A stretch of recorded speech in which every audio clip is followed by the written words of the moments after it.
Thomas, where's the field guy? Where's Ezra? You're not phone call. That'd be great if he went down there. Yeah.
What?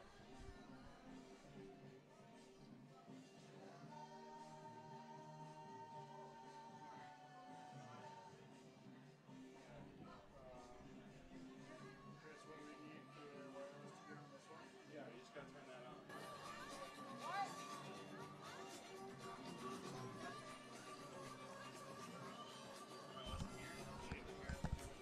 Check, check, 1, 2, check. We good? Can you hear me? Okay.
Yeah. Welcome everybody to Friday Night Lights here at Blattner Stadium. The ROCORI Spartans taking on the Detroit Lakers tonight. We have tackle cancer game tonight, which is a big foundation game run by Randy Shaver, who used to be a broadcaster and started the Tackle Cancer Foundation. And so he's been circling this around all the games across the state. Tonight is our night. So you'll see a big pink out tonight. Our student section's gonna be in a pink out. We got a lot of pink on the field. It's gonna be a fun night for that, huh? Yeah. Sticks out like it's... It does stick out. Does stick. Yeah, you can definitely tell, which is a good thing. It's a good thing. So, hey, we're coming in tonight off a big win last week at Wilmer. Yeah, we're really starting to play well. You can kind of see our improvement week to week, starting to execute what we're trying to do a little better, adding some more stuff in. Yep. And it's been fun because we've won the last 2 games by 2 points. Yes. So, a little stress. We'll take a win where you get it, though, right? Yeah, absolutely. So, coming out the big win, like I mentioned, actually it was 21-20 last week. The game before it was 15-14 with Hutch. Yeah. But platforms you can watch us on tonight, ROCORI YouTube channel will carry the game, and the ROCORI Spartan Football Facebook page will carry the game tonight. Title sponsors, want to make sure we mention them because we're so grateful for all their support.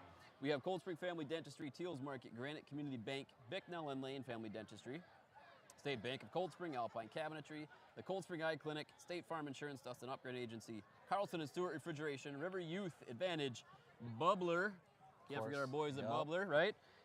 All-Star Nutrition is the official hydration sponsor for the ROCORI Spartan Football program.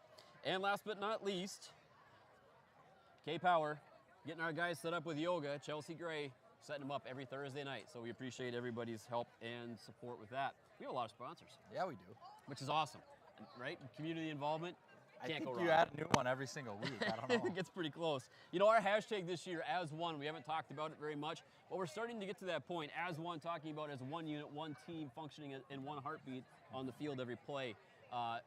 It takes a while to get into that sync where you get to that. For sure. I mean, early in the football season, you're like we were talking before we got on air, you're a different team in week 1 than you are weeks, we're up to week 5 already over the halfway point of the year, but you really start to figure yourself out here leading into October, and that's kind of what you want to do is just keep getting better as the year goes on, so you're playing your best ball in mid-October. Absolutely. So we got a couple things happening today at halftime. You're going to want to stick around for halftime. We got our dance team performing. Fall dance team's going to be coming on tonight. They got about a 2.5 to 3 minute routine they're going to perform for you, so that'll be fun. After that, we have a big tackle cancer kind of a segue into why we're doing what we're doing with Tackle Cancer. We'll pass the helmets around the crowd, get some donations going, so that'll be fun. And then we have a Turf Talk, new Coach Turf Talk tonight. Who do we got tonight? We have Coach Stark tonight. Defensive coordinator Coach Stark, you're not going to want to miss that. I know we've been talking about the last couple games, but technical difficulties on the road only allows for so much. So we'll have that Turf Talk for you this evening as well. Let's talk a little bit about our stats coming into this game tonight. ROCORI coming in tonight 3-1 overall, and as I mentioned, coming off the big win last week at Wilmer. Detroit Lakes coming in at 1-3 tonight. Kind of a struggle for them this year, as they have really traditionally the last couple of years been pretty successful. For sure. With a lot of their kids, the Blue Balls kid, the Carrier kid. They've had some good names coming out of that program up there. Right now, according to the Minnesota Football Hub website, rankings are in our conference, which is the Copper Conference.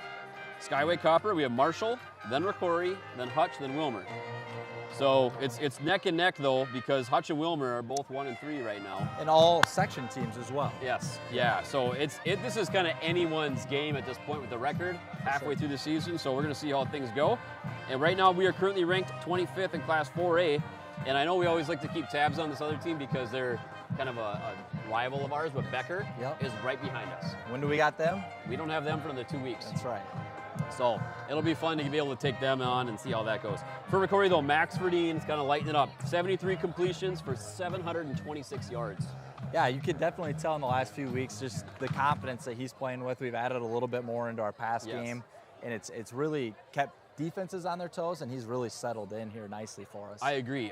He's really stepped up in the passing game, being able to feel out the rush, the blitz, where that stunt's coming from, and be able to avert it and get the pass off. I think that's just getting better and better for him. For sure, and you can definitely tell he's getting to his reads a lot quicker and being really decisive with it. And we haven't had an issue turning the ball over, throwing it to the other team, and part of that, like you said, it's coming together as one.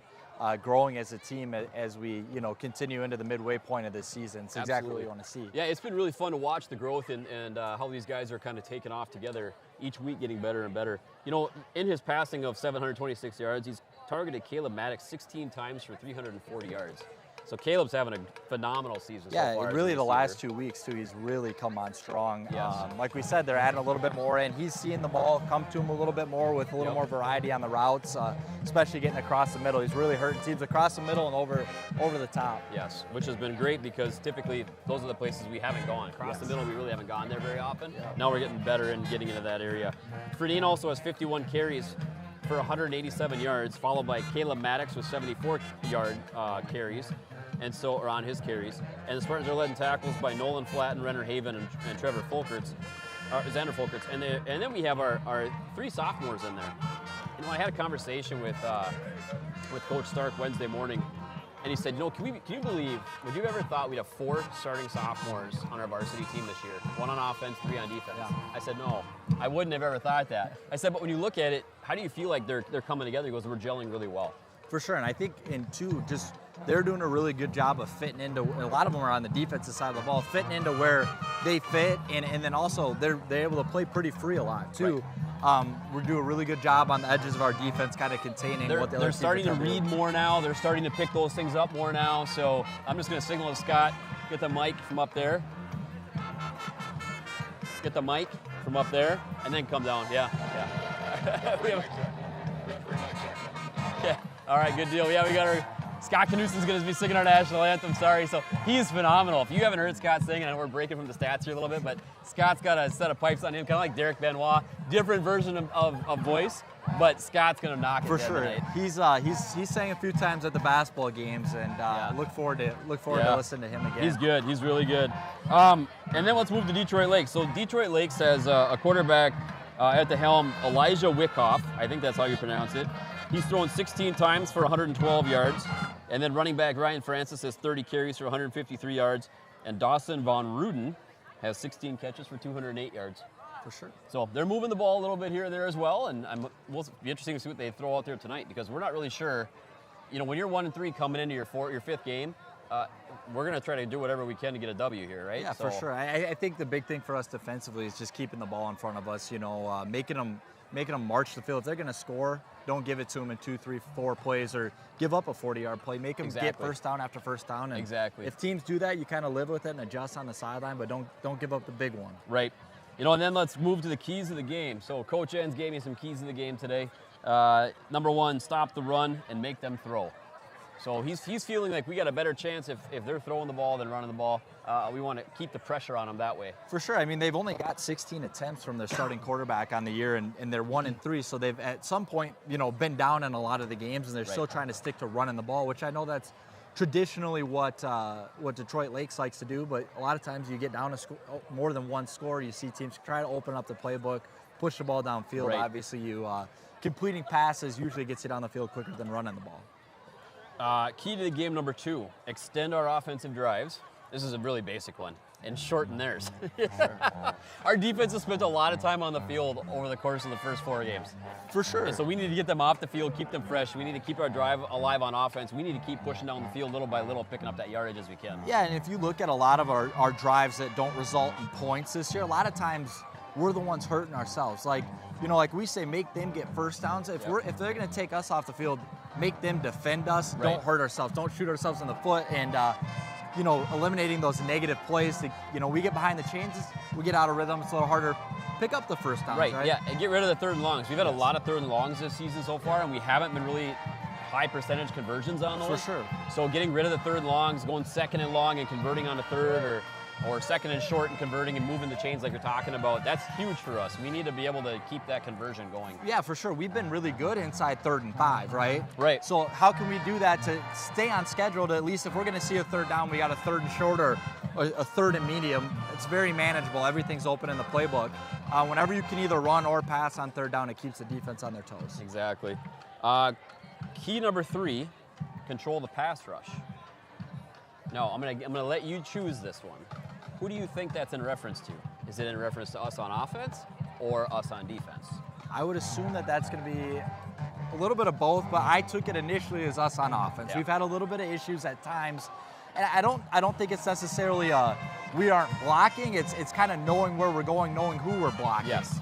Yeah, and we've had a lot of edge rushing against us Yeah. this season so far, where we just don't have another guy to pick him up. So oftentimes Andrew Trout's picking up 2 guys to try to block, or right side of our tackle over there is picking up 2, and we're just having a hard time making both blocks at the same time. For sure, and I think, you know, as we've seen a lot of the teams here in the last couple of weeks, as they've got the scout on us, we're obviously running a different offense than we've been running, and they're bringing a lot of pressure, and where Yes. we've struggled the most with it is off the edge. We've seen where we've gotten a lot of trouble is when we're not blocking a guy off the edge. You never want to send a free defender into your quarterback, and we've let that happen a few times. Yep. I got to imagine Detroit Lakes is going to test us on that, since it's on film right now that we haven't I got a done feeling, that very well. yeah, and I got a feeling they're going to bring the heat, because if they've watched a lot of our film, which they've had 4 games of film Yeah. to watch, right, or whatever has been traded back and forth, once you start watching that film, you see the heat coming. For sure. So we got to be able to pick up those stunts, pick up those blitzes on the from their defense, to be able to give Max that time and our receivers the time to run a route to find space. For sure, and like we said, our biggest vulnerability offensively this year has been the negative plays. And when we've committed negative plays, we've been either punting or in some way coming back off the field, right? And so if you're Detroit Lakes, that's exactly what you want to attack is what's the best way to get us off the field, and getting us off schedule behind the chains definitely is number one. Right. You know, we got just a couple more minutes left here, so we'll kind of just wrap some things up here. But just thoughts on our current personnel package that we've been running. You know, we've been running that jumbo package a little bit with the run game, and there's so many variations that they can run off of that play. They're, you know, between Ferdine and Caleb Maddox, Brody Woods leading the blocks, and then kicking out on a reverse maybe to Juan Chaffee or one of the assault ends, you know, coming through. That package offers a lot of variety on that jumbo run. For sure, and I think it's a really good change of pace for us when, you know, the defense kind of settles into what we've been doing. And a lot of what we do in our typical offense is we're going to spread you out, attack the edges, run a lot of screens, run outside the tackles, right? Maybe run downfield. Well, now we throw something that's completely different. When we go heavy, we're running right at you.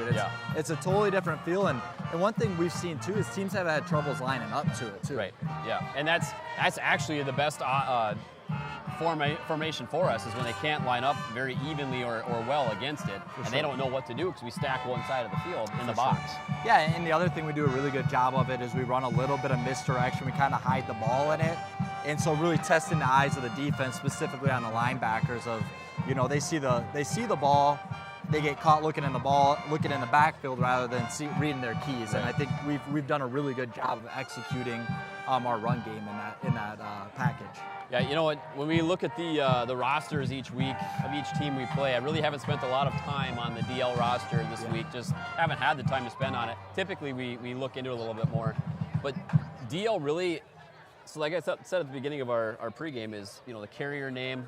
One of the carrier boys, I think it was Mason, ended up playing at the U of M. Boo Boltz was a kicker. They've had some really good personnel coming through, really good family lineage coming through, but a lot of those cousins, brothers, siblings, and things like that are moving on and graduating out. So right now, it'll be interesting to see. I think there's still a couple more. There might be a Boo Boltz on the team still, who was a great kicker, punter for them a couple years ago. And then I don't know that there's another carrier out there, to be honest, but they have good coaches, and they're going to try to throw something at us here that we haven't seen and haven't prepared for. I just know it's going to happen. Exactly. I mean, when you're 1-3, you know, Detroit Lakes is a really good football program. They got really good coaches. They're not going to settle into, hey, we're 1-3 and we're just going to keep doing what we're doing. They're going to come with some new stuff that, as they figure their team out more, that fits them maybe better than stuff in the past has. Yeah, absolutely, absolutely. Well, we got 6:46, so in a couple of minutes, hopefully that tunnel will be inflated down there. We'll have an opportunity for all of our kids to run through the tunnel with our players onto the field tonight. It's always a fun thing for them. You know, working in the elementary school, a lot of them are asking me, Are you gonna run through the tunnel tonight? I'm like, I'm not gonna run through the tunnel, but you guys should all run through the tunnel. You go ahead. I'll take care of the mics up there. You lead us out. We'll give you a flag, trip. right? I'll trip and fall. I'll be that guy. Yeah. I'll be rolling out, and all the kids will be behind me, falling over. Who's me. that? It's just a strength coach. Yeah. Don't worry. He doesn't need coordination. He can squat a lot, though. Right. Yeah. Yeah. No, it'll be fun for the kids though to get out down to the tunnel. So if you're watching right now, you still got a little bit of time. Get the kids down to the north end, down by the scoreboard. and they'll get them all set up down there. They'll have them run out onto the field, and then once they run out on the field, they'll send them back in and meet up with their parents and stuff. But we also have Bubbler gave us some swag, man. Yes, a lot of it. They give us a lot of swag. Yeah. So thank you. Tonight, since we have 2 home games in a row, and next week we have homecoming, tonight we're going to throw out some T-shirts into the crowd, thanks to Bubbler, and then next week we're going to have prize packs. We're going to do some trivia prize packs for homecoming next week. Okay. Yeah, and the way you win that is you got to get into the chat. Are you coming up with the questions? I will come up with the questions. Okay. I'm going to have to rely on others for the answers. Is it ROCORI related, or what are we doing here? It's going to be strictly ROCORI, yeah, right? Yeah. No, ROCORI related, specific, hopefully to football. Okay. And hopefully, I think I have 5 prize packs. We have so much swag, dude. It's going to be great. We have koozies and lanyards, T-shirts, hair ties. We've got a cooler and a Yeti, a water bottle, all sorts of stuff to be given away. So it'll be fun. That would be It'll fun. be really fun, yeah. So we want to make sure that we thank Bubbler for the sponsorship. For those of you that don't know, this is probably 4 or 5 years ago now. We started drinking Bubbler during a live stream. And we always said it would be so cool if Bubbler just sponsored our live stream. Well, a couple years ago, it finally happened. So we're into, or is this 2 years ago? We're in 2 years? Second year? Yeah. Right? Yeah, so we're in year 2 of this Bubbler sponsorship. And it's so much fun. Yes. They set us up, they take care of us, but we really want to make sure that we're doing a great job promoting. So, we want to make sure that you know that the Bubblers are going to be flowing here for the live stream tonight, as always, right? Hopefully our football team is too. Hopefully the football team is all jacked up on caffeine of some kind as well. Get that thing flowing. But Nate and I are going to head back up to the booth here, and when we do, the players are going to be running out of the tunnel, and then we're going to get our pregame started with Scott Knutson singing the national anthem. You are not going to want to miss his voice. It's going to be spectacular. So don't go too far. Get your drinks, get your food set up, right? Yes, sir. And we will be right back.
All right, man, that hype video gives me goosebumps every time. Dylan Patterson of Sons Productions does an amazing job putting that together every single year. Grateful for his talents and abilities. And now we have Scott Knutson coming to the 50-yard line. He's going to be singing the national anthem for tonight. You're going to want to hear this, so turn your video volume up.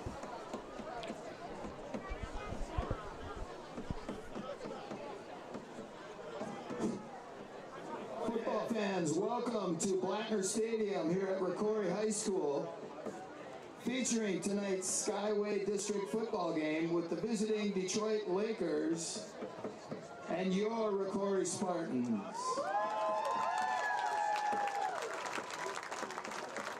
At this time, we would like everyone to take the time to recognize our country. We thank all veterans and active service members in attendance for your service to our country. Please direct your attention to the 50-yard line and welcome ROCORI staff member and national recording artist Scott Knutson for the singing of our national anthem. Check 1 2, check 1 2. Oh, say, can you see by the dawn's early light what proudly we hailed at the twilight's last gleaming, whose broad stripes and bright stars through the perilous fight, o'er the ramparts we watched, o'er so gallantly streaming, and the rockets red glare, the bombs bursting.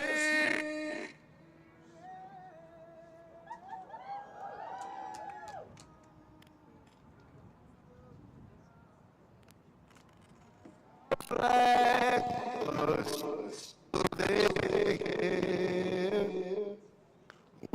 Oh, say does that star-spangled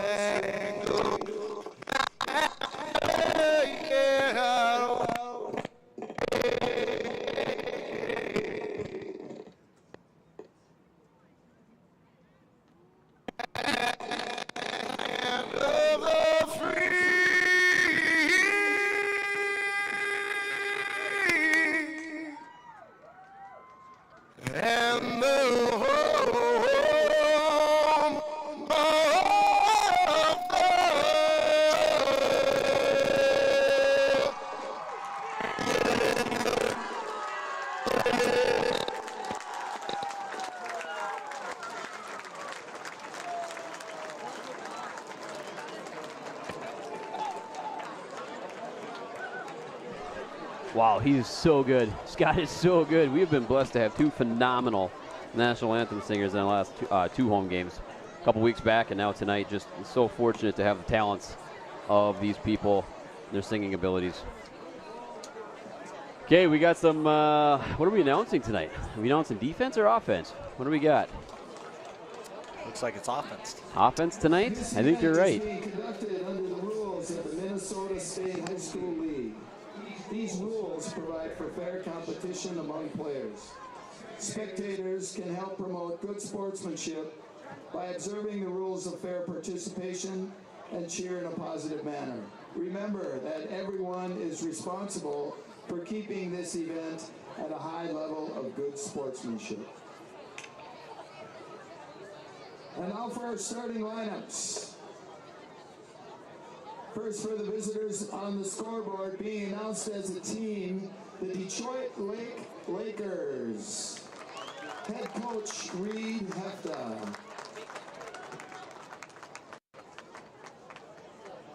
And now for your ROCORI Spartans. Starting on offense. At right tackle, number 73, Gavin Reinhardt. At right guard, number 64, Logan Skoblick.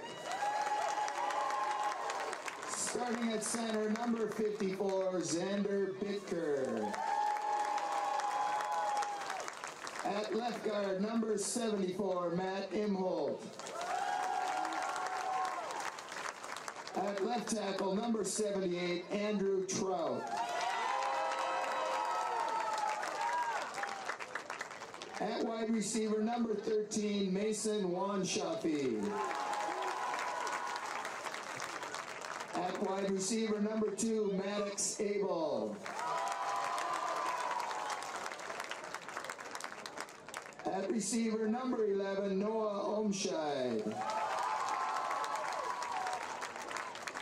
Receiver, number 10, Caleb Maddox. At running back, number 1, Saul Enns. And starting at quarterback, number 4, Max Fredine. The Spartans' head coach is Greg Enns.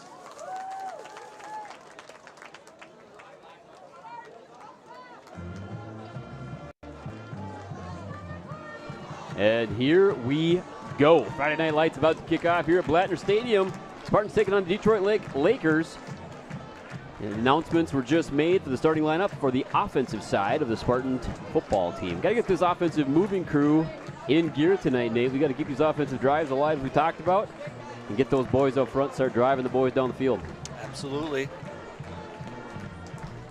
I didn't see indication of who's kicking. I was literally just going to say I didn't see any signal yet of who's kicking or receiving, so we're going to find out here.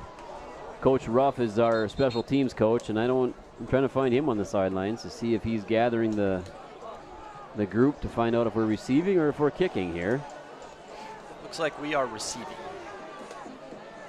All right, here we go. We got Saul Enns heading back, Wanshafi heading back, Maddox heading back.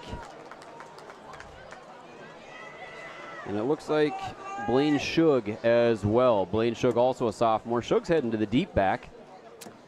Yeah, I'm wondering, they put Caleb up here. Yeah. And teams have tried to avoid him. I don't know if it's something they've seen on film. The ball might not be getting all the way back to our return men, or the guys we want returning. Right. Anyway, so. It'll be interesting to see what happens here on the kickoff. So DO will be kicking off here. I don't know, like I said in the pregame, we haven't heard a lot about any of their players specifically. So we'll see how things go tonight. They have kind of an offset. They have 4 guys on the kicking team on the bottom side of your screen, split to the 6 on the top. And here comes the kick, and we are off to Friday Night Lights. Kick's going to go to Maddox at about the 16-yard line. Maddox looking to return, cuts back across the 30 to 35, and just short of the 40-yard line, and we brought down. And that's where the Spartan moving crew will be taking over. I'll be looking forward here to hearing where our live stream is going to tonight. Let us know where you're tuning in from. Hopefully we'll be getting our California, Florida, Texas, Idaho, Wisconsin. Who's my East Coast? We hope we get those connections going. Depends who's traveling. That's right. Let us know, folks. Let us know. All right, Fredine at the helm for the quarterback, or as the quarterback for the Spartans. Taking it out of the gun, trips to the left. Sole receiver to the bottom side of your screen, ends in motion out to the flat. Fredine's looking to take a strike. He goes middle of the field, caught right away by number 2, Maddox Abel, and that's going to move the sticks for a pickup of about 13 yards. Yeah, it looks like they brought a backer there. He was unblocked. He put a lick on Fredine, and his helmet popped off, so we're going to see Tyson Zauer come in for a snap. Oh, we got Tyson in his first varsity offensive snap of the season. This is interesting. Not me, a dad on pins and needles right now. Zahar out of the gun. Saul ends in motion to his left, trips left on the receiving. Tyson's going to fake. He's going to tuck it and run, and he's going to pick up a few yards on the carry. And he's in the book for some rushing yards. That might get him some boneless wings tonight after the game. Positive play, though. Like we said, first down, big down for us just to get the ball moving, get a couple yards. So did his job there, Dad. Fantastic, fantastic.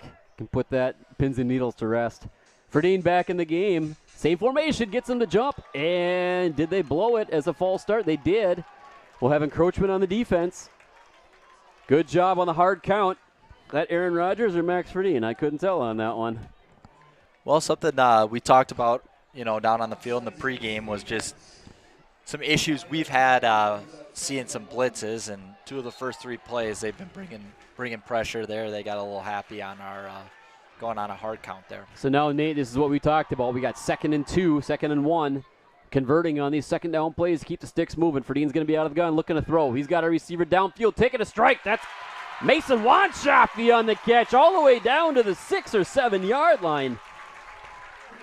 Great catch by Wanshaffe. Yeah, it was a really good read. I mean, he kind of had his choice there to hit. We had a guy work into the hash and work in the sideline. It kind of froze the safety. So I think right really now they're probably there. over-covering Maddox just a little bit because he's been such a deadly weapon, freeing up a little bit of coverage on the other receivers. Ferdine out of the gun, looking to throw again. He's rolling out to the flats on the right. He's got Caleb Maddox in the flats, and Maddox will score on a 7-yard touchdown pass from Ferdine. Spartans wasting no time, 1.5 into the first quarter and putting 6 on the board. Yeah, went back to the well there, something we had a lot of success with last week, just a little shallow crossing routes with Caleb from the single receiver side. The defense is all shifted over. We're actually just running him kind of into where all the defense is shifted to, but a guy that side of the ball is not really accounting for. And Noah Mick is in to kick the PAT. And the kick is up, and it is good. Spartans going up 7-0 in the first 1.5 of the game this evening against DL. Great offensive series for ROCORI, marching down the field and getting the score in early. We have, as I'm looking around the crowd, so many alumni here tonight. I'm seeing Grady Minerath walk in, who's been starting for St. John's on their D-line as a freshman now for 2 years in his sophomore year. Aaron Baisley, also getting playing time at St. John's, is here. I see Faber, who was our center from the last couple of years here. Dylan Thompson, who was one of our top running backs, is also here. It's always fun to watch the alumni come back and make sure that they're checking in on these young guys and seeing what's going on. Yeah, I mean, it's kind of a result of having success over the last decade or so, and a lot of success. There's a lot of buy-in to the program, so it's cool to see the guys back. Taking our time here, Jake. You know what? That was a exhausting drive. I think we had to catch our breath a little bit. I think they're having issues getting the football out. I don't know if our kicker hadn't picked his ball out or what, but there was that or the ball boy didn't want to give it up. Yeah.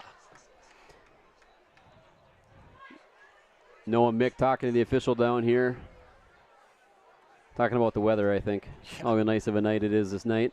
Yeah, there was pregame. There was a south wind, so we're kicking south. But it looks like the flag is dead still right now. I think it's died down a little bit here since pregame. So, be interesting to see if that plays a factor. I can't see it playing a factor, but yeah, it's definitely cooled off since we arrived around 6, 5:30, 6 o'clock, which probably is a good thing. We haven't played in real warm weather since week 1. So this is true. This is real true. Hey, I got a check in from Brenda Kramer, who's watching from St. Louis, Missouri. We'll take it. First out-of-stater. Here comes the kick. It is going to be a ground squibbler down to about the 12. Picked up and staying on this side of the field. I couldn't see who returned it. Was it 20? 20. Yep, yeah. Number 20. Avery Nordby. Yep, Avery Nordby.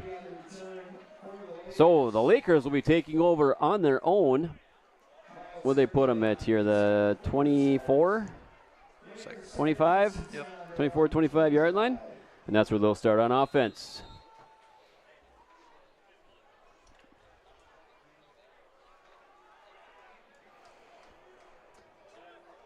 All right, got a whole new set of numbers to get used to here as the Lakers come to the line of scrimmage in a 2-by-1 formation out of the shotgun. And number 12 is quarterbacking. That's Jude Hooglam. And he kicks it out to the right flat on a pass, which is caught for a pickup of 5. Yeah, different quarterback than who we had as the leading passer for the Lakers this year. But I think it was only like 115 yards, so maybe not a surprise to see see him trying out a different guy under center, or maybe they're running 2 guys in and out. Yeah, We'll see it's as the hard game to goes on. tell right now. They've done so many different things. Left 2-by-1 formation, man in motion, and coming across. It's going to be a counter handoff, and the Spartans in the backfield right away. Just missed a tackle in the backfield. Who was that just missed it? 70-something. 76 for us. Is that who that was? That's Grayson O'Neill. I think that's who that was in the backfield. This is going to bring up third down and 4 or 5 yards for the Lakers. Left 2-by-1 formation. Left 2-by-2 formation. Coming out of the gun, looking to throw. He's getting some pressure, having to roll out of the pocket. He's on the pursuit, and he is sacked. A couple of Spartan defenders getting there on the sack on that play. It looked like it was Jackson Reinhardt and Nolan Van Looy on the play there. Good coverage. The guys, he was looking down here at the bottom of the screen. Secondary We did a was good playing job tough. covering it up. He went to make a throw and held it back. Thought twice about it. So Lakers coming to the line. They're going to have to punt this away on 4th and long. Looks like Wanchaffee and Maddox deep for the Spartans. Here comes the snap. There's the kick. It's a short bottom side of your screen kick. Hits the Laker player in the back. And Spartans recover around the 46-yard line on their own side of the field. And that's where the Spartan moving crew will take over on offense for their second series today, after scoring a minute and a half into the game and going up 7-0 real quick. Sandy Tesla Wagner from Newport Beach, California. There we go. She's back. Love seeing that in the feed, Sandy. Thank you.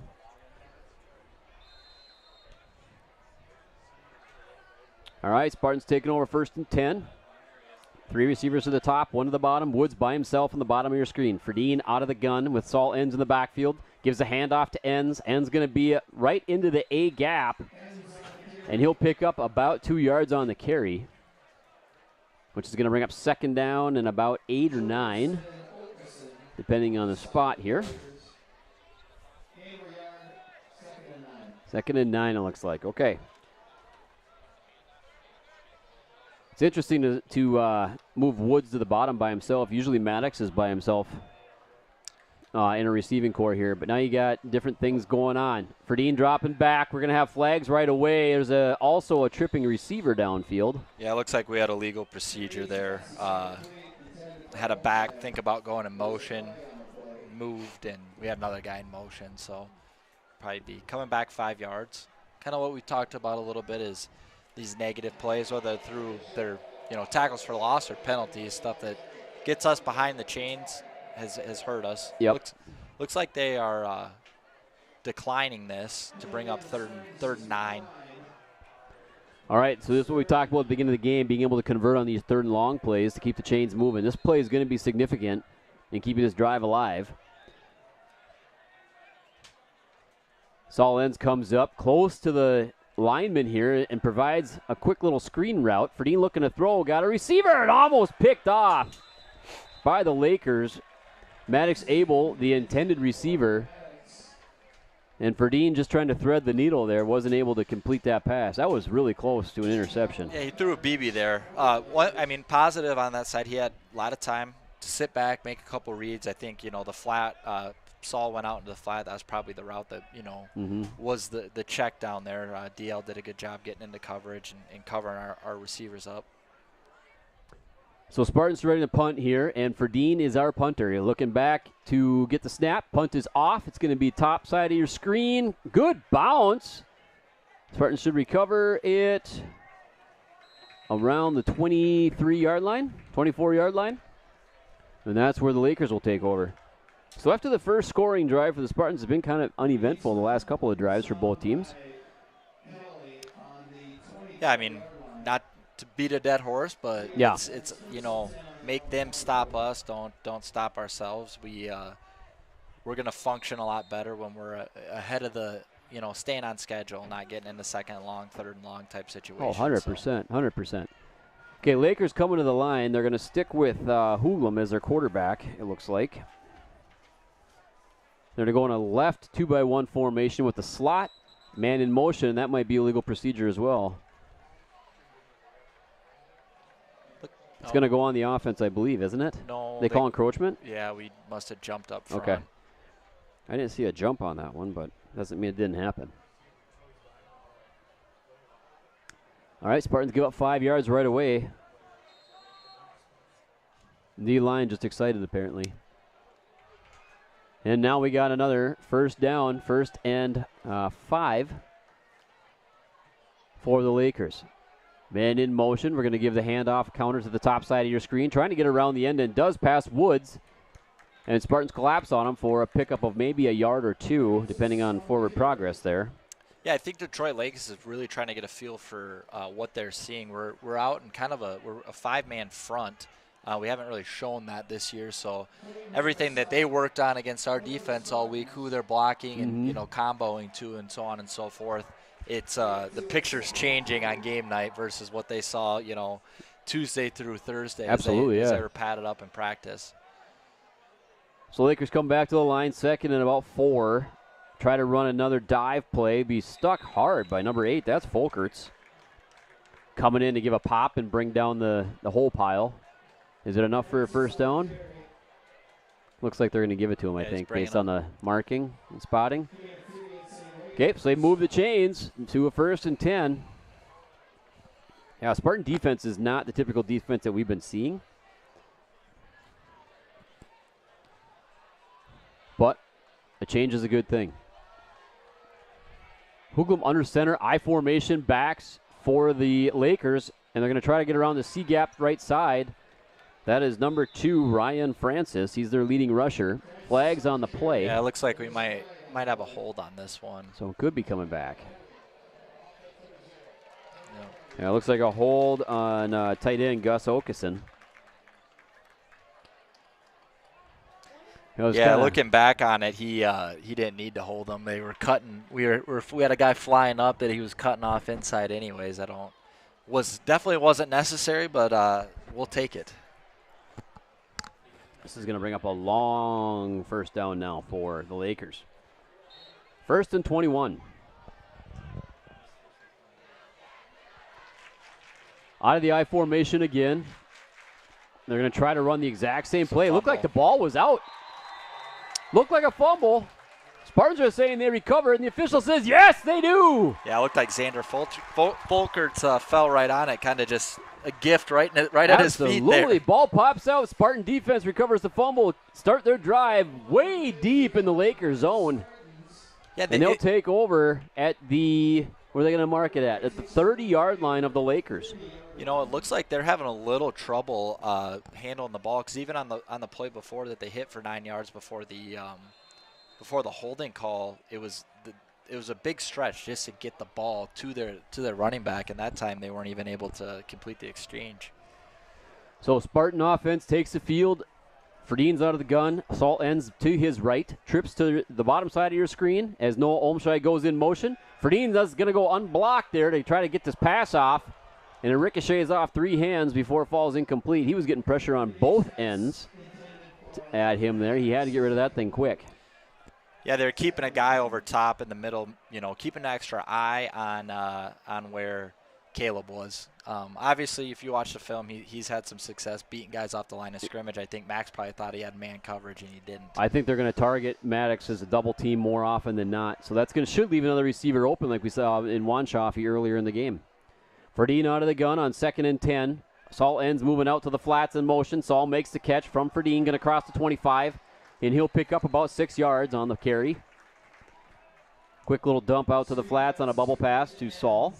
Yeah, it looks like Detroit Lakes is going to give up everything short. They're kind of sitting in like a cover 3. They don't want to get beat over top, but they're also getting pretty aggressive underneath. So there should be a lot of space to get guys the ball on those crossers, and in those flats is where we've hit them when we've been positive in the pass game so far. Okay, so 3rd down and 4, maybe 3 for the Spartans. Ferdin's out of the gun, trips to the top side of your screen, looking to throw. He's getting pressure right away. He throws, he gets batted down. Number 5, Blake Berger, get the hands up high on the D end over there and just bats it down. And now we're going into 4th down territory again here with another 4 yards to go. Yeah, getting a hand. I don't know what they're going to do here. Are they going to try to go for this? I think so. Getting a hand on that one might have saved a touchdown because I think it did for sure. There was nobody in the flat where Ferdine was trying to throw the ball. Quad receivers to the left side of the field. Maddox all alone on the bottom side of your screen. Ferdine out of the shotgun. He's going to take some pressure here. He's got some time. Gets it off. Incomplete to Maddox. Right through his hands. And the Spartans turn over after the Laker turnover. Yeah, that was the first down. It was the right read, right throw. Probably put a little too much zip on it, but I think Caleb would tell you he'd like to have that one back. Yeah. He had a ton of space, but once again, it's that underneath stuff. Yep. That they don't really have anyone in the middle of the field right now. They're bringing a little extra pressure, but they're playing zone behind it. So there's going to be holes out there for us to attack. Well, we got 5.5 minutes left in the first quarter. Spartans up 7-0 because of a touchdown run or a touchdown streak, I guess, right away in the game. A minute and a half in, we scored on some passing plays. Defense back on the field after a short rest. And Lakers coming out in a shotgun formation, counter handoff. And we missed about 3 tackles. Boy, that Ryan Francis, number 2 on the ball carry, he runs hard. Yep. Those legs don't stop. We just got to hit the tackle a lot lower than what we're hitting it right now. Yeah, he runs low too, right? Yeah. And that has been something that we've talked about a little bit on the broadcast from week to week is when we have struggled, we've been tackling high at times. So. Yep, that is 100% true. We got Debbie Odash watching Caleb and the team from Washington. Love that. Coast to coast.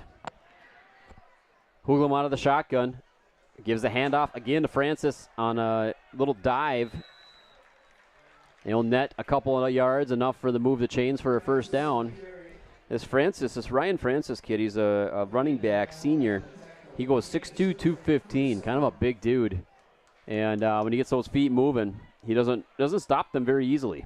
Spartans definitely needing to wrap around the legs on these tackles. 1st and 10 for the Lakers. Ball spotted on their own 38-yard line.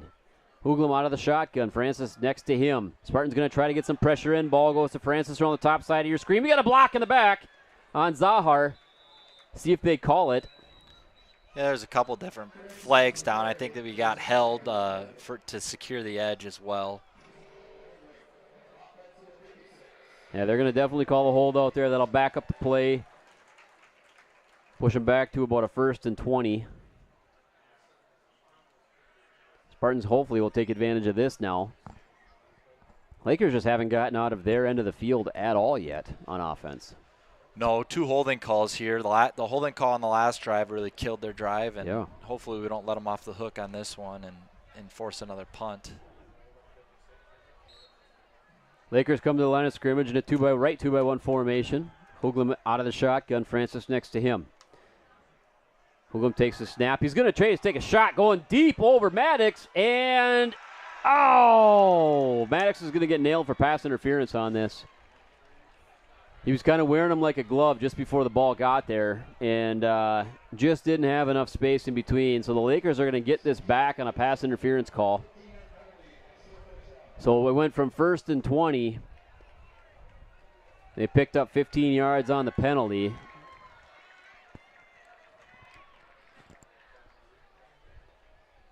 That one kind of hurts. It does. Not. I mean, in the situation Caleb was in, wasn't the worst thing in the world because he got beat and they were behind us. So better 15 yards than a touchdown, but it really hurts when they're sitting first and 20. Yeah. So now they go 1st and 7. And they're in a wishbone, not a wishbone, but split back formation. The ball's going to go to Francis around the top side of the screen.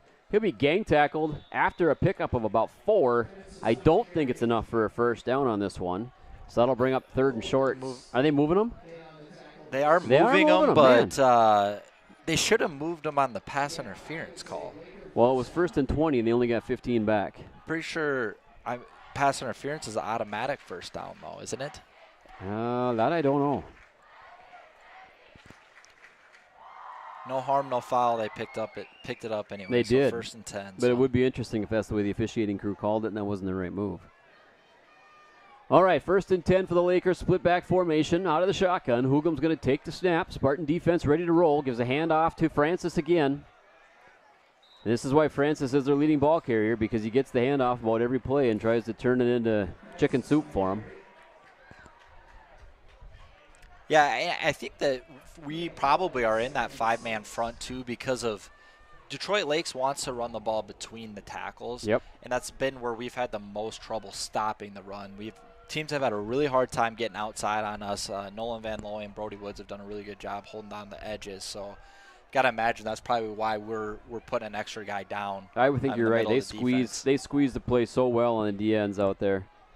Hoagland's out of the gun here, looking to pass. He's going to try to take a shot downfield. It's going to be against Zahar. Zahar gets a tip away on the free safety coming over. Maddox was there to help. Zahar got the tip, incomplete pass, and that's going to bring up 3rd and long for the Lakers. That was a good play on the defensive side by Zahar and Maddox. Yeah, it was a good job there defensively with Caleb and Tyson kind of running like a cover 3 and just passing it off to each other. The receivers ran kind of what they call a switch or a swap, cross pass. Both are running vertical, try and confuse the safety and make 2 guys or 1 guy run, let 1 guy run free. Now we're going to go under center, going to roll out, try to get the pass into the flat. Zahar reads is there, and the pass is incomplete. That was a great pickup on a read there, and also a good trade-off as they communicated. Maddox picked up the receiver as Zahar came up to cover the flat. This is going to bring up 4th down, and I'm imagining a punt for the Lakers. Great defensive series for the Spartans, minus the penalty. Good comeback on that and recovering.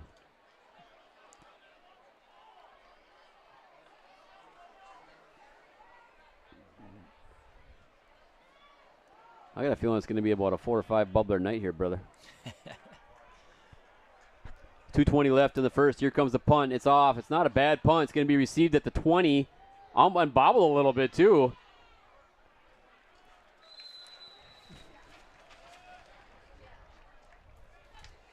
I believe was that Olmshy that caught? No. Juan Shafi. Juan Shafi back to return that punt. Got a few yards on the return. Yeah, I think he surprised the defender running down that it wasn't a fair catch. He kind of froze there on the catch.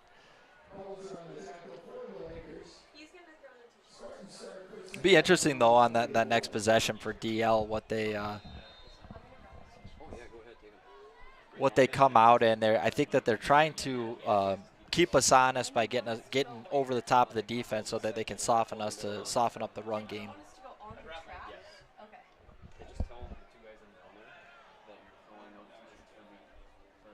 Looks like we're going to get a holding here for on our offensive line. Got beat inside and grabbed some cloth there, Jake.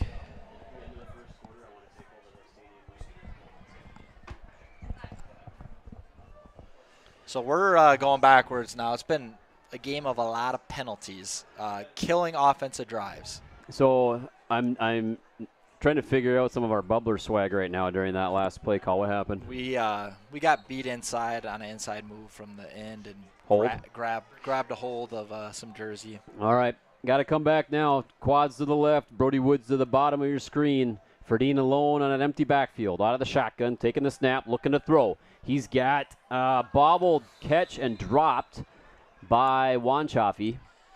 Had some space there. I think he pulled his eyes off it just a hair early. Yeah, we got to clean it up here. Definitely, we talked a lot about mistakes, not making a lot of mistakes. Yeah. So far, we're off to a start of making a lot of mistakes. Got to keep the focus, man. Got to keep the focus. Killing our own Little drives. things, yeah, you're so right. Little things make a big difference right now. 2 receivers to the left. Charlie Upgren in the game, out to the flats. Ferdine looking to throw. He's got Saul Lenz coming across the middle. Saul's going to go past the 20 and the 25 before he gets popped around the 28. Out of bounds. Not enough for a first down, but it makes up a handful of yards, and that's going to be 2nd down now, I believe, and about 7. Nice stick there by Jake Winter for DL came up. He was kind of the one guy that could have made the play in space if he was if Saul was able to make him miss. We had some hands on some guys downfield. He would have had a lot of room in front of him. So 3rd and 6 now. 4 receivers to the left. Ferdine alone. Woods in a slot. Coming across the middle, crossing pattern, goes to Woods. Woods off the fingertips, just can't pull it in. He had a lot of room to run there toward the sticks. That would have been a first down had we been able to reel that baby in. Just a high throw right off the fingertips. Yeah, Boy, that was a tough one because now you drop 2 passes in one series like that could have both enabled the sticks to move. So that's going to force a punt for the Spartans, and it looks like Cooper Notch is in the back to punt for ROCORI. Cooper, another sophomore, getting significant playing time here on the defensive side of the ball. Here comes the snap, and there's the punt. Cooper's got a low spiral punt. Good bounce for the Spartans, and it's going to bounce down to the 30 before it's picked up. And the coverage is not bad. Not bad. Going to pick up about 10 yards on the return, and that's where the Lakers will start over at about their own 40-yard line. Yeah, good punt. A little low, so we didn't have time to get down there, able to get a little bit of a return. This will be the best field position that Detroit Lakes has had. They kind of flipped the field on us there where we were starting, inside around the 40, the minus 40, and now they're getting a chance to after we went backwards, as we mentioned. Spartan defense ready to roll here. Be interesting to see with 1:20 left. Will they get another turnover? 2-by-2 formation for the Lakers. Going to bring some heat in the middle. Paid off. They're going to stop the ball either at the line or a yard short. Francis on that carry again for the Lakers. Looks like they got to the line of scrimmage maybe based on the down marker. So we got 2nd and 10. Good defensive play call there by Coach Stark, our defensive coordinator. Stay tuned at halftime, by the way, because he'll be coming in a turf talk at halftime. You'll want to hear what he has to say, get to know him a little bit, as he's new to the role as defensive coordinator for the Spartan football program. 2nd and 10 for the Lakers, coming into the offensive series out of a shotgun. We're going to hand off to Francis around the bottom side of your screen. Cooper Notch and Brody Woods coming up and making the hit. Yeah, Brody did a good job initially. He kind of got sealed off there, gave up the edge, fought through a couple bodies, split them, and was able to make the play. Just keep playing, keep moving your feet. 3rd and 7, 3rd and 8. This is the down and distance that we want them in. They don't have an elaborate pass game, and it's a little too far to run it unless they're thinking 4-down territory. All right, defense, let's go. Get a stop here. It's 3rd and long. Hooglam out of the shotgun, looking to throw. He's going to take a shot. He's going deep. And Notch is on the coverage. No penalty flag. Notch does a great job getting in front of him. And the pass falls incomplete. Great job by Cooper Notch. Typically, you don't see Cooper in pass coverage. He's more of a run cover type of a defender, which he does great at. But that time he did a spectacular job covering the receiver on that deep throw. Yeah, it appears if Detroit Lakes is going to throw the football, they're going to throw it deep. And that's the end of the quarter. So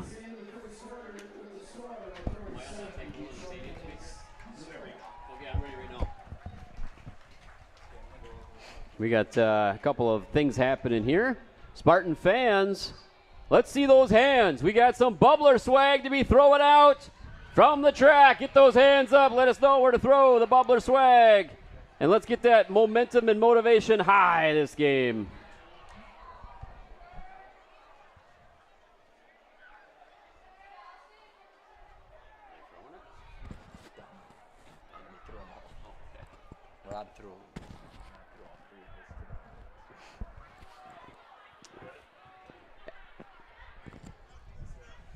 All right, we got some bubbler swag we're throwing out tonight. We got some stats coming in from the one and only Mark Baisley. ROCORI has had 2 rushes for 5 yards. Gotta change that. That was Tyson and maybe Max, right? Yeah. And Detroit Lakes has had 11 carries for 36 yards. Penalty yards, right now Detroit Lakes has 20, but ROCORI has 30. So we need to get a little bit more disciplined on that.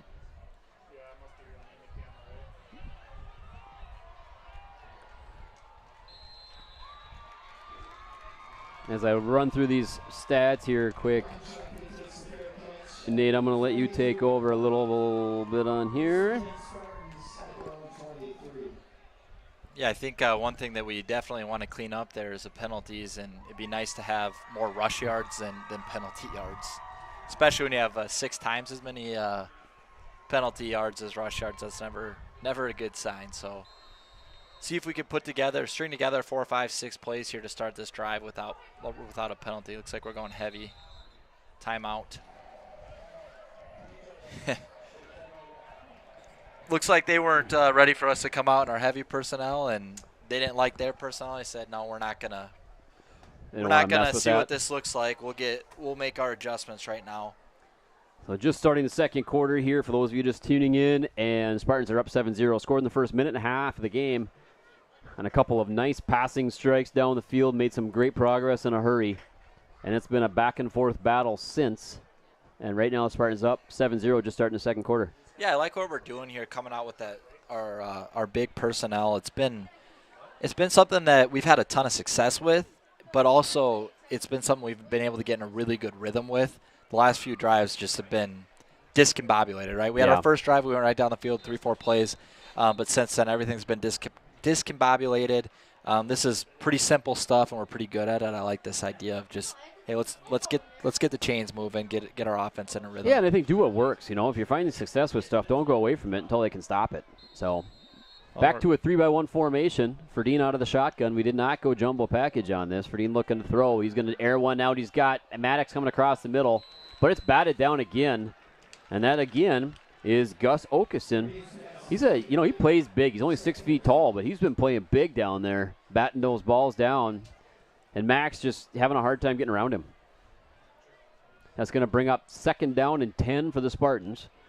Ball still on their own 23-yard line. Same formation. Ferdine out of the gun. Upgren moving out to the flats. Max has a lot of time to throw, but he's going to tuck it and try to run, and he's only going to pick up a few yards. Yeah, it looked like they've been bringing a ton of pressure. They kind of dropped into the zone. They actually had guys in the middle of the field there. I think Max was probably thinking that it was going to be open over the middle because they haven't had guys there. He looked at his intended receiver wasn't there and decided to tuck and run. So Detroit Lake's trying to keep us on our toes a little bit with the different looks. Yeah, I think he maybe missed some of his reads to the bottom side of the screen. He was looking pretty much one way, focused that area the whole time. 3 receivers to the left. Ferdine's now going to get into the shotgun, looking to throw. Takes a strike. He's got a connection to Wanchaffee, which is going to be enough for a first down, about a 12-yard pickup on the catch. Great job by Mason Wanchaffee finding that space and Ferdine getting him the ball. Yeah, that was a great throw there in between the defenders in the zone coverage. With the attention they're going to show our single receiver side, unless they're just manned up, when they're going to drop into zone, we're going to want to utilize the numbers we have with our 3 and 4 receiver sides.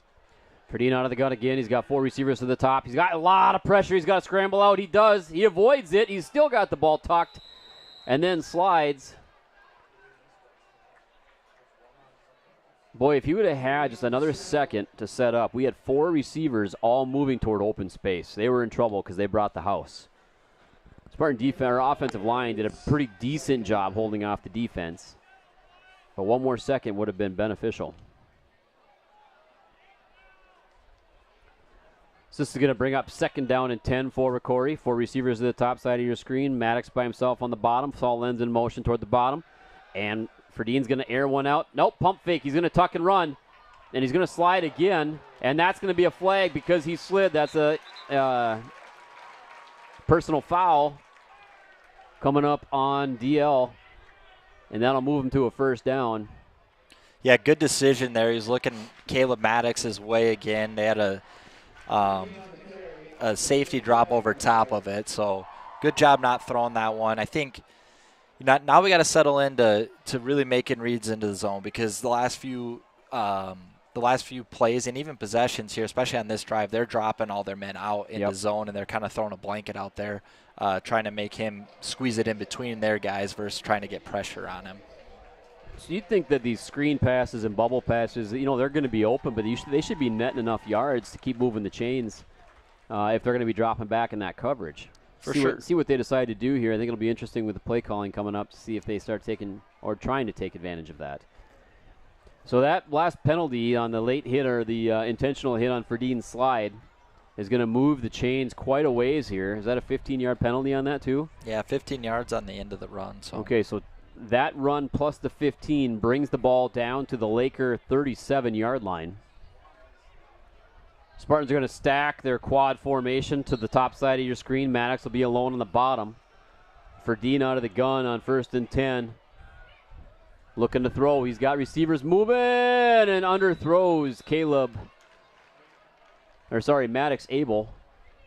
It'll be interesting to see if we go back to that formation. The way they aligned to it gave us a ton of space on the hashes there. It looked like they didn't really get to their coverage zones very well. 2nd and 10 for ROCORI coming up on that incomplete pass. Looks like we're taking calls from the sidelines here. We got our play, and we're going to get into formation. Upgren still in the game, right next to Ferdine in the backfield. Trips through the right. Maddox Abel in motion to the top side of the screen. Going to Chuck on the pass. Chuck will only pick up a couple of yards on that. I think they tried to decoy Abel up the field and bring the corners and other linebacker with him. Trying to open up the flat, but they got a lot of defenders out that way with, 3-4 receivers over there. It'll be interesting to see if we just, don't run like a quarterback draw or a straight traditional run game here. They're dropping out pretty quick, expecting us to pass. We haven't ran the ball in a number of plays. Yeah, and now we got 3rd and long coming up here, 3rd and 8 it looks like. Probably 4-down territory. Tend to make some progress. Might have to use the legs. Wanchoffy coming inside. Drops another ball. Just having a hard time with watching that thing all the way in. I think he's worried about what he's going to do after the catch is made. Yeah, it looked like he was kind of trying to settle in, and Max was leading him up the field. And don't know if he was, thinking he's going to get nailed by a linebacker falling over the top, or, I don't know how they designed that up, but it looked like they weren't on the same page of where they wanted him to catch it and with what type of momentum. So now we got 4th down and 8. Spartans going for this, obviously, at this point. Ball spotted on the 35-yard line. Ferdine out of the gun. Chuck coming to the near side in motion. Ferdine's going to look to try to take a strike and just intentionally throws it into the ground. He doesn't have what he wanted. Yeah, we set up a screen there, so we're looking for the back out of the backfield. Our linemen are downfield, so if it's not open, he doesn't really have any other decision unless he wants to take off and run because he can't throw it downfield with, 3 guys on our offensive line 10 yards down the field. Right. So Spartans turn it over on downs. Again. Well, that conversion's frustrating, isn't it? Man alive, you just want it so bad. All right, 1st and 10 for the Lakers. Right 2-by-1 formation. Backfield, and Hugum out of the gun. Giving the Francis on the handoff. And Francis will be lucky to make it back to the line of scrimmage. I think he lost yardage on that play. The line judge says no, he made it back to the line. So that's going to be 2nd and 10 again.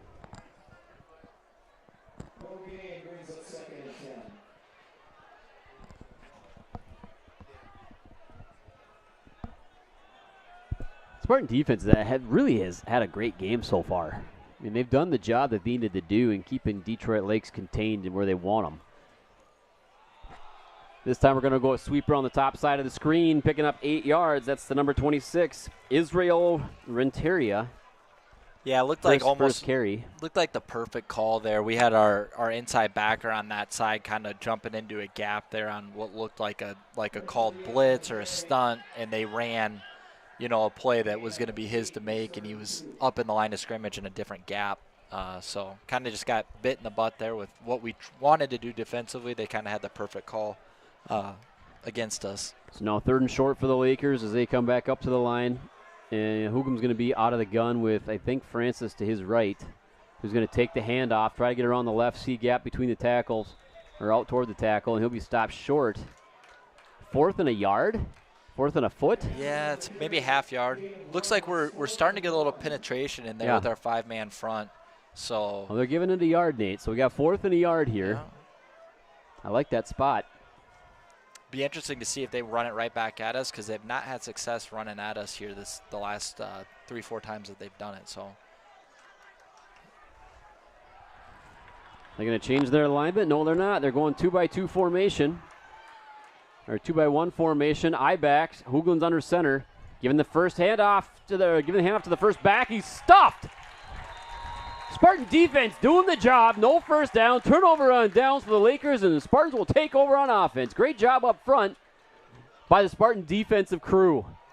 Yeah, our defensive tackles just won up front. They try to hit us quick with like a little trap play, hit the fullback, something, you know, that hits quicker. Not necessarily a play that gets big yards, but it's really good in short yardage, but you get beat up front like that. That was awesome. Doesn't work well for the offense. No, that was awesome. Great job by the defense. Again, like I said before, they're doing their job tonight. They're keeping everything in front. They're not giving up anything big. They're playing smart. You know, we're overall holding them where we want to hold them. So now the offense is going to take back over, and they're going jumbo motion or jumbo formation right away. They're going to run this power. Ferdine and Maddox in the backfield. It's going to be a fake reverse. And Ferdine's going to keep it and try to pick up some yardage inside, which he does. And he might have, what, 2? Looks like he had 2. Looks like there was a gap that opened up. They made a good play there to get to him before he could kind of shoot it up out the left side. Hustling to the line of scrimmage here with 6:45 left in the second quarter. Same motion. This time it's going to Maddox in the snap. Maddox trying to get through the middle A gap, and he's got a handful of yardage here, too. He picks up 5-6 yards on that carry. This is perfect. This is perfect. 3, 4 to 6 yards on a carry is all you need. Yeah, and it'll be interesting to see. We haven't really seen us pass much out of this, but if you look here on this next play on the screen, you're going to see pretty much all 11 guys within like 6 to 5 yards of the ball. Yeah. So a little play action wouldn't be surprising at some point. Oh, now we got maybe a false start here. And that's going to go against ROCORI. Trying to get out of that one just a little too quick off the ball. I'd assume we're probably still looking at 4-down territory. I'd stay in it, run whatever you're going to call, and try and get 5-6 yards, and then go for it on 4th down. Yeah, I think so too.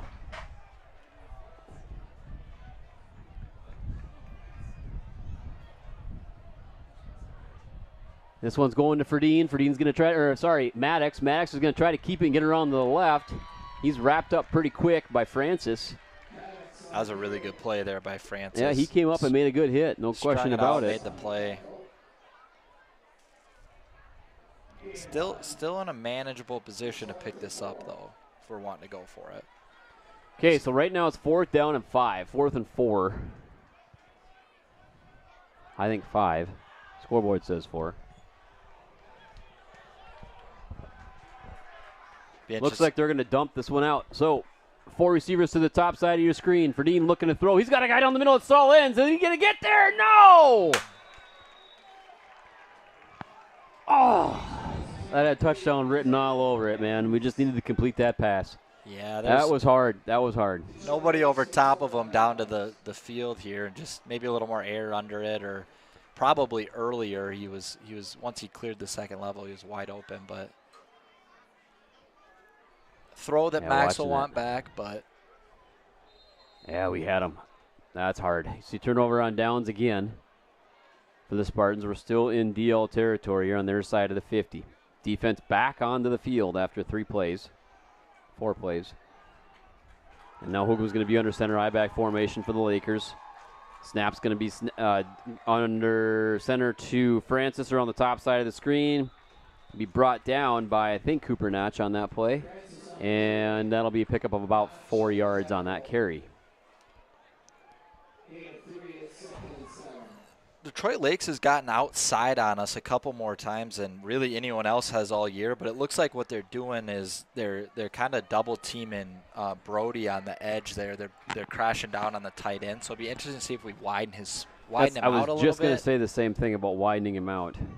Here comes the snap, looking to throw. He's going to take a strike. Broken up by Zahar. Well, I'll tell you what, our defensive secondary has been pretty solid here tonight. Just 1 penalty on that long pass attempt, but overall, they had a couple broken up plays here.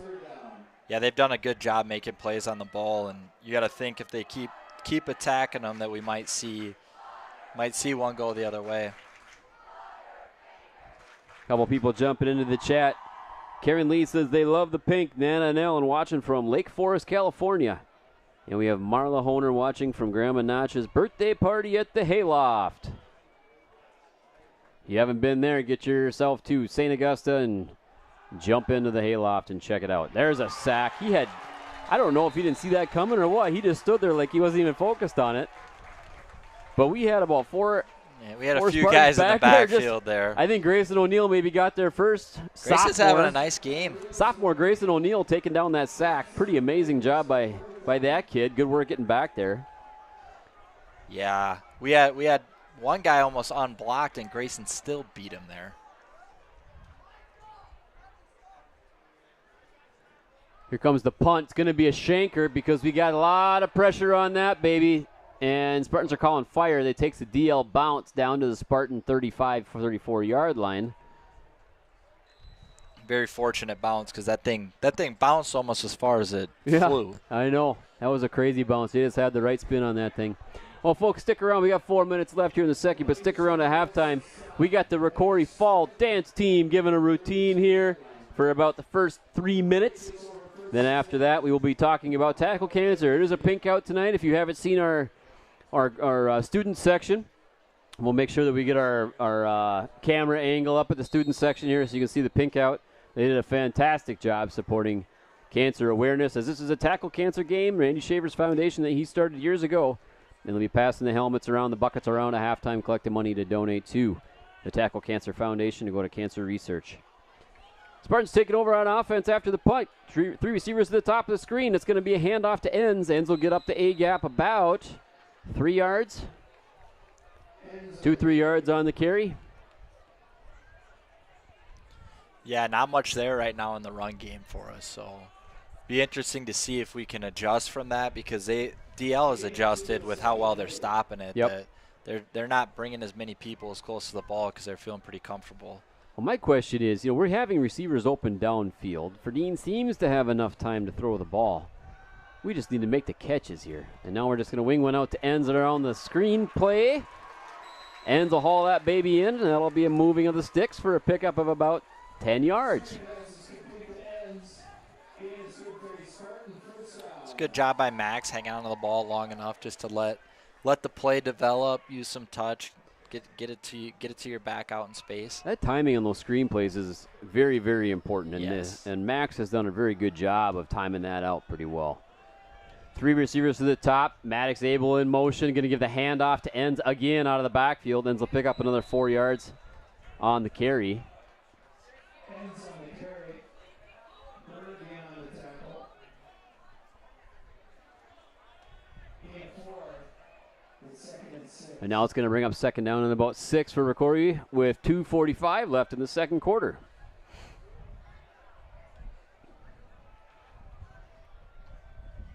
Same formation.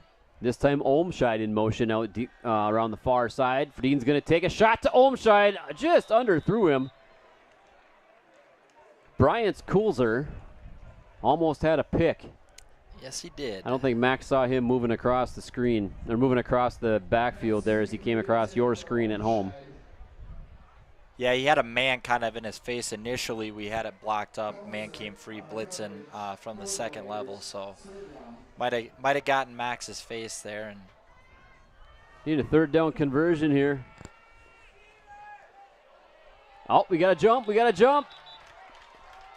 Who are they going to call it on? Hopefully it's encroachment. There we go.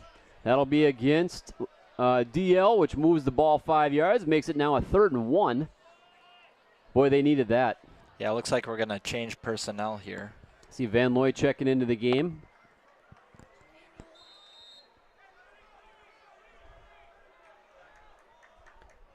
Jumbo package for sure. Maddox taking the snap. Going to have to bounce it outside. He's got enough for a first down, though. Stays on his feet to the first couple of tackles. Picks up 3 yards on the carry. And that's enough to move the sticks. And brings up another Spartan first down. Van Looy comes back off. And Olmscheid back on.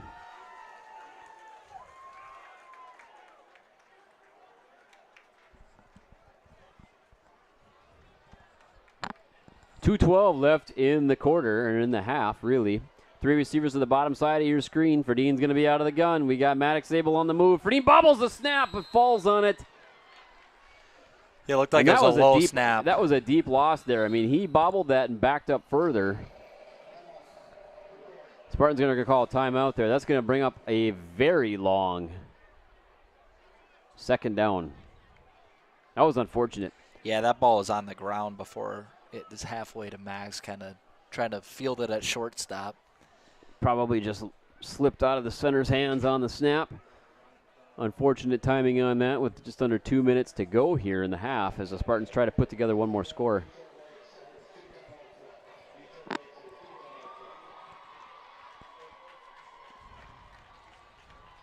Scoreboard just slow to get caught up here, but they're just correcting the timeout situation in the game.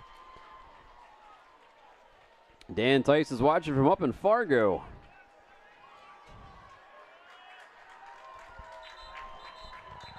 Spartans being kind of rushed out of the huddle here for a timeout. Feel like they should have had maybe a little more time. Didn't seem very long.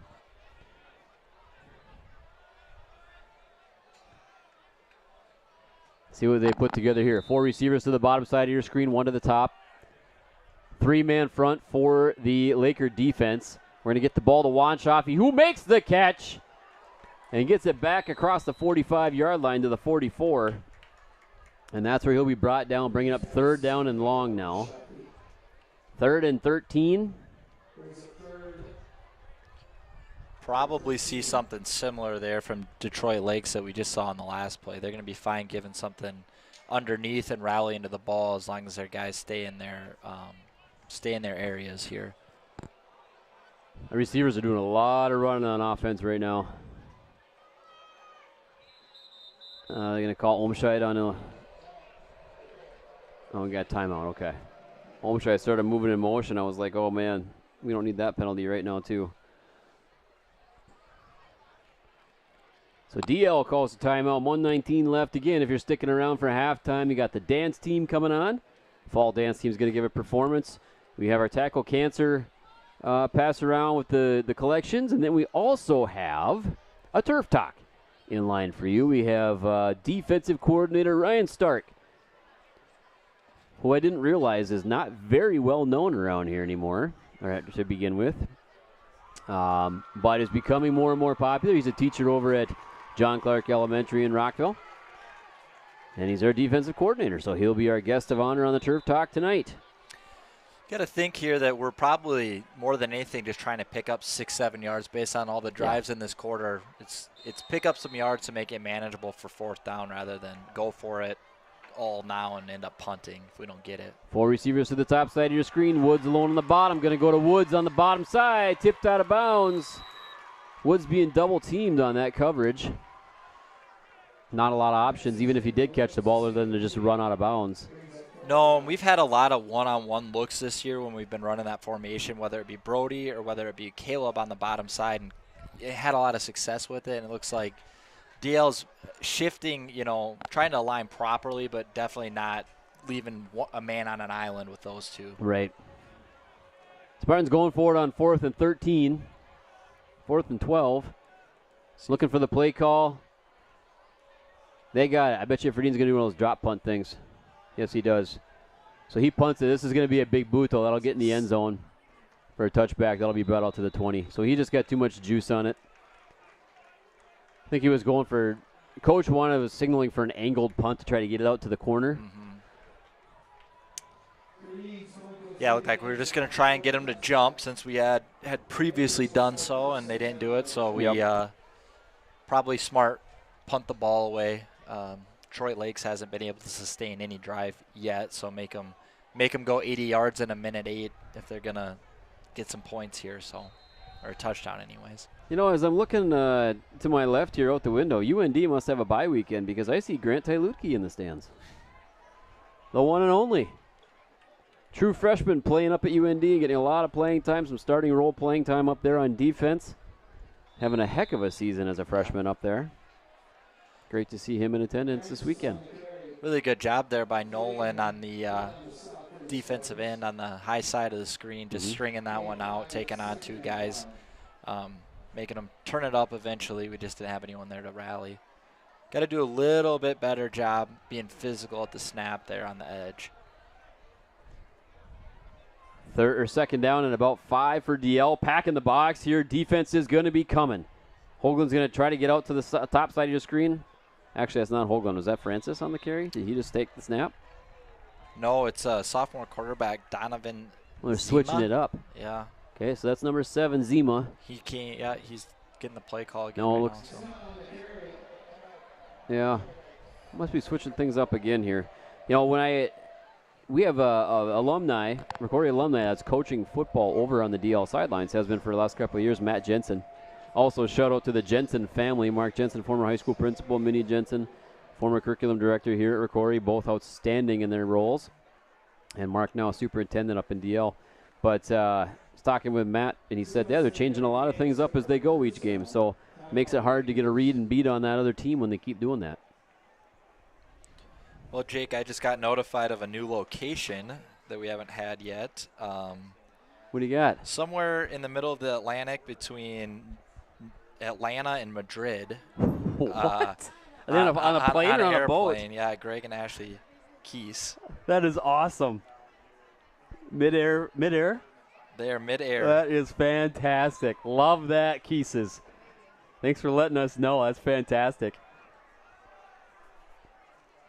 So does that mean our live stream is airborne? I suppose it is. Oh, that's fantastic. Love it. Thank you for sending that in.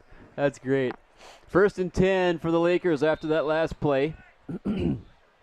Split backs. I can't tell who's quarterbacking right now. But we're going to try to drop back, get one off. This is just a flutter pass. Let's say Hail Mary. He said a Hail Mary after he passed it. He did, because he was getting pressure. And I'm trying to see who the 74 is, the one that was giving him the pressure. It was Hoagland was back at quarterback there, but that was one that you think 80% of the time that ball's picked off. We just didn't have anybody in the area. No, Matt Imholt there is trying to get that pressure. Another sophomore. So that's going to bring up 2nd down now and 10 for the Lakers. Again, boxes are going to be packed on this. They're going to try to run the ball top side of your screen. And might pick up a couple, 3-4 yards maybe on that run.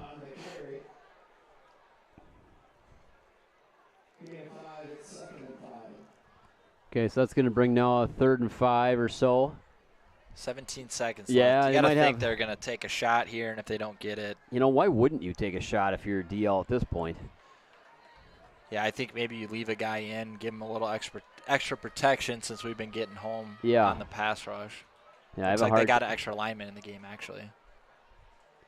Oh, they're going to run it, and it's going to be Francis. He's going to try to pick up. Oh, no, he got to the outside. Ooh, I thought he was out. I thought he was gone. Good thing we were there on the make that last tackle. Kind of hesitated there to cut it back up inside where he might have had some room to potentially take it all the way, but I think he was thinking, you know, with 10 seconds left, I got to make sure I get out of bounds if I don't get to the end zone. Exactly. But I don't know if he didn't hesitate and stuck his foot in the ground and went upfield. It might have been trouble for us. I don't think we're changing our coverage at all here. It looks like we're going to stick with the same. They're going split backs around the quarterback. Low snap. Going to try to air one out deep. There's a chance for a pick. And Maddox picks it. Stays in bounds. Great block ahead by Zahar. He's got some room to move. He's still on his feet. Crossing the 40, the 35. Maddox is going to take it to the house on a pick 6. And he does. They call it a touchdown for Caleb Maddox on a pick 6 with a key block downfield by Zahar, springing it. What a great defensive play with no time on the clock. Great 10-second defensive stance. Well, Jake, you asked why wouldn't they just take a shot, and I think we were both thinking, what's the worst thing that could happen? And the worst that thing was just not. happened. Yeah, that wasn't even what you think. You know, usually you see a pick 6, it's not on a fly pattern down the sideline. So, what a fantastic defensive series by ROCORI to end the half. And if we haven't shown that on instant replay, we definitely need to show it about 3 or 4 times because that was worthy of that. Great job downfield. Noah Mick in to kick the PAT. This will put the Spartans up 14-0 going into half if he puts it in. Kick is up and good. Spartans go up 14-0 over DL right into the halftime. Great job by the Spartan defense. Wow. Fantastic. What a great way to end the half. I'm watching the replay here. Sorry. Here it comes. So Maddox gets the pick, stays inbounds. Oh, I just love this. Great block by Zahar at the 40. Another great block at the 50. Maddox just sheds another tackle, and he is gone. That definitely changes the feel going into halftime for both teams. Heck I yeah. think, I don't think either team probably felt like they played real well, and I think if you're Detroit Lakes and you only go down 7-0 after a half like that where, you've hardly done anything right, you're thinking, hey, we get some things figured out, we'll be all right. Now, 14-0, that's twice the size of a lead, and you feel the pain a little bit more of of not playing real well. It's unbelievable. What a great job by the defense. Hey, Nate and I are just going to take a sec and give some respect to our fall dance team here. We're going to pop off the air and let you take this in.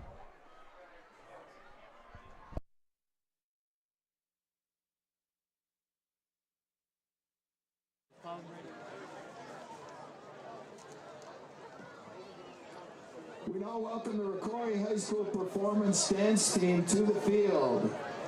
This team is composed of athletes in grades 6 through 12 and is led by seniors Georgia Becker, Kira Dittman, Ruby Dolls, Morgan Holthaus, Addison Kramer, and Sophia Ludwig, who will be performing for their last time at Blattner Stadium. The performance team is coached by Sadie Phillip and Claire Paulson. Tonight, they will be dancing to Hot Wings. Let's hear it for the RDT performance team.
You need to catch up.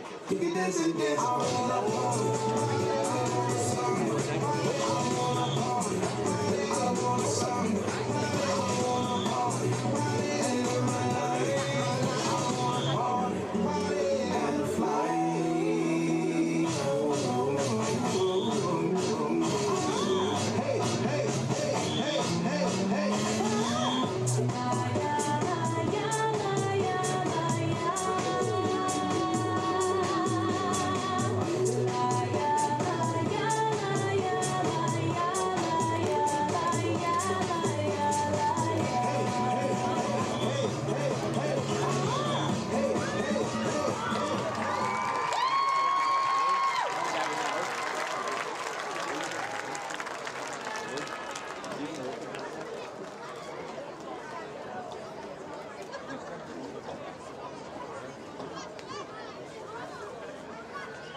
Tonight is a Tackle Cancer event. This event is for Cancer Research and Community Fund, which supports local medical research and patient aid programs. We want to thank you for supporting this cause, and in just a few moments, we'll have a Dash for Cash where you can donate cash that you have available. Members from our 9th grade football team will be coming through the bleachers very shortly with buckets. So please dig in your pockets and be ready for our dash for cash. Even a small amount can add up to a big difference. Remember, every step we take today brings us closer to a world without cancer. Let's tackle cancer together. Thank you for your donations. Okay, it's time for the dash for cash.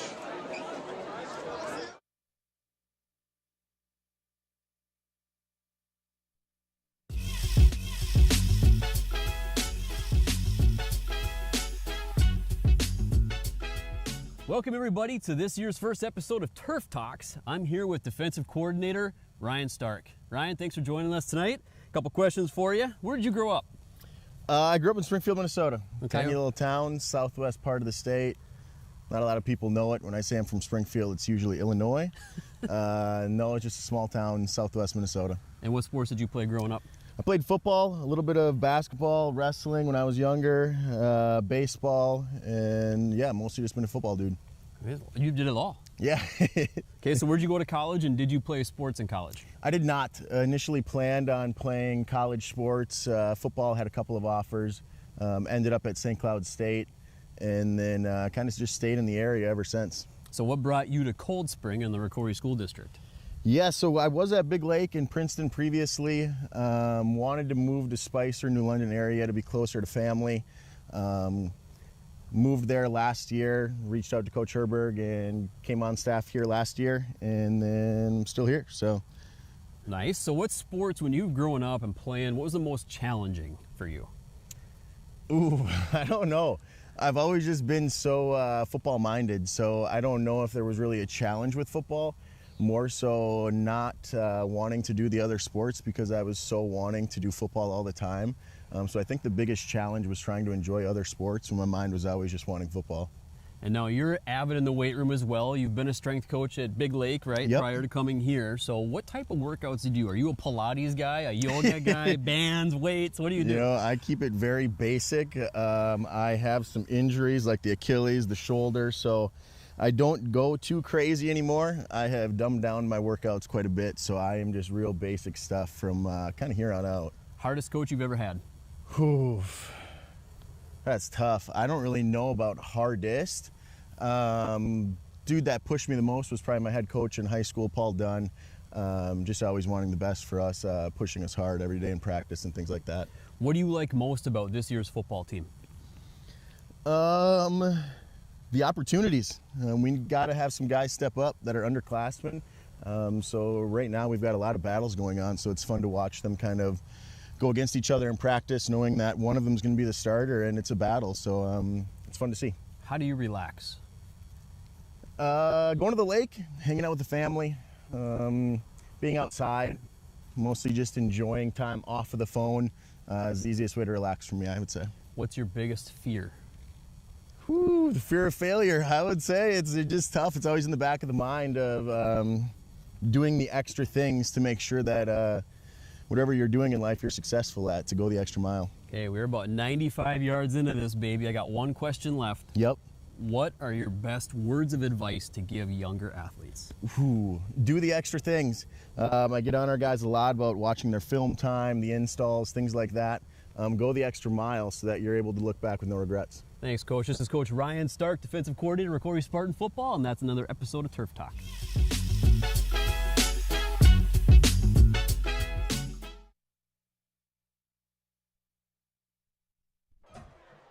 And that was Coach Ryan Stark, defensive coordinator for the ROCORI Football program.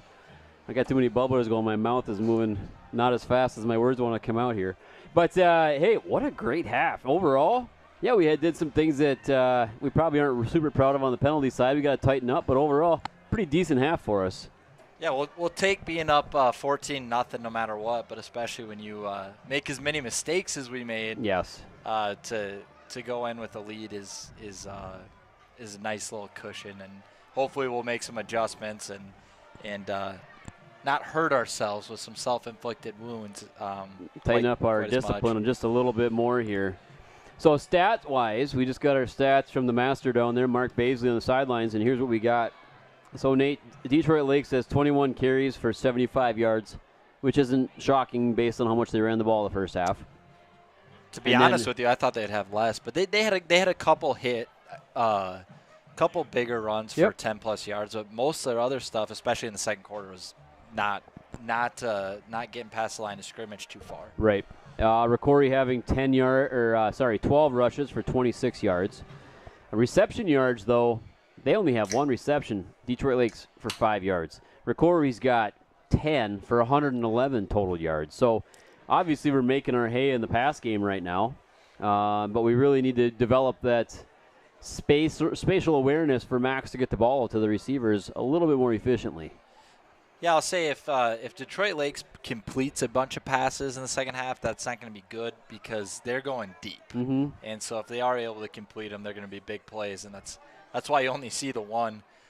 Pretty much every time they've dropped back, they've tried to get over top of us. And then you look at like penalty yards. This is a downer. I mean, we have 4 penalties for 35 yards. They have 4 penalties for 40 yards.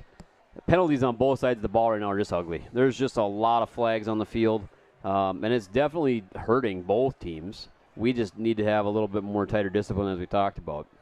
It's definitely it was a clunky first half. I'm sure that each team is hearing a little bit about that in the locker room. Probably some similar speeches on a lot of areas of the game. We talk about us hurting ourselves. Detroit Lakes has too. So probably we'll see a cleaner half and a bigger emphasis on making sure that you're not holding, we're not jumping, we're not jumping over the line of scrimmage defensively, which DL has had a problem with here in the first half a little bit. Well, I think when we started our pregame too, we talked a lot about converting on second and third down, right? And this is when you convert your third downs, that's a big stat to look at throughout the course of a game. Right now, we've only converted 3 of our 12 third downs. Yeah. That's not good when you're only converting 3 of your third downs. Yeah, and sometimes that's even a stat like tonight that's reflective of what you're doing on second down, right? Like yes. Our second down has hurt us where we put ourselves in really bad positions on third downs. We haven't had a lot of third and short situations. So, a couple of our third downs, we're just trying to get it closer to go for it on fourth down. Then second quarter, we had a couple turnovers on downs where the play wasn't designed to get the first down on third down, but to give us a good look on fourth down. Yeah, so hopefully, we got about 2.5 minutes left of actual halftime here before the teams come out and start warming up again here, but it looks like we're actually coming onto the field a little early.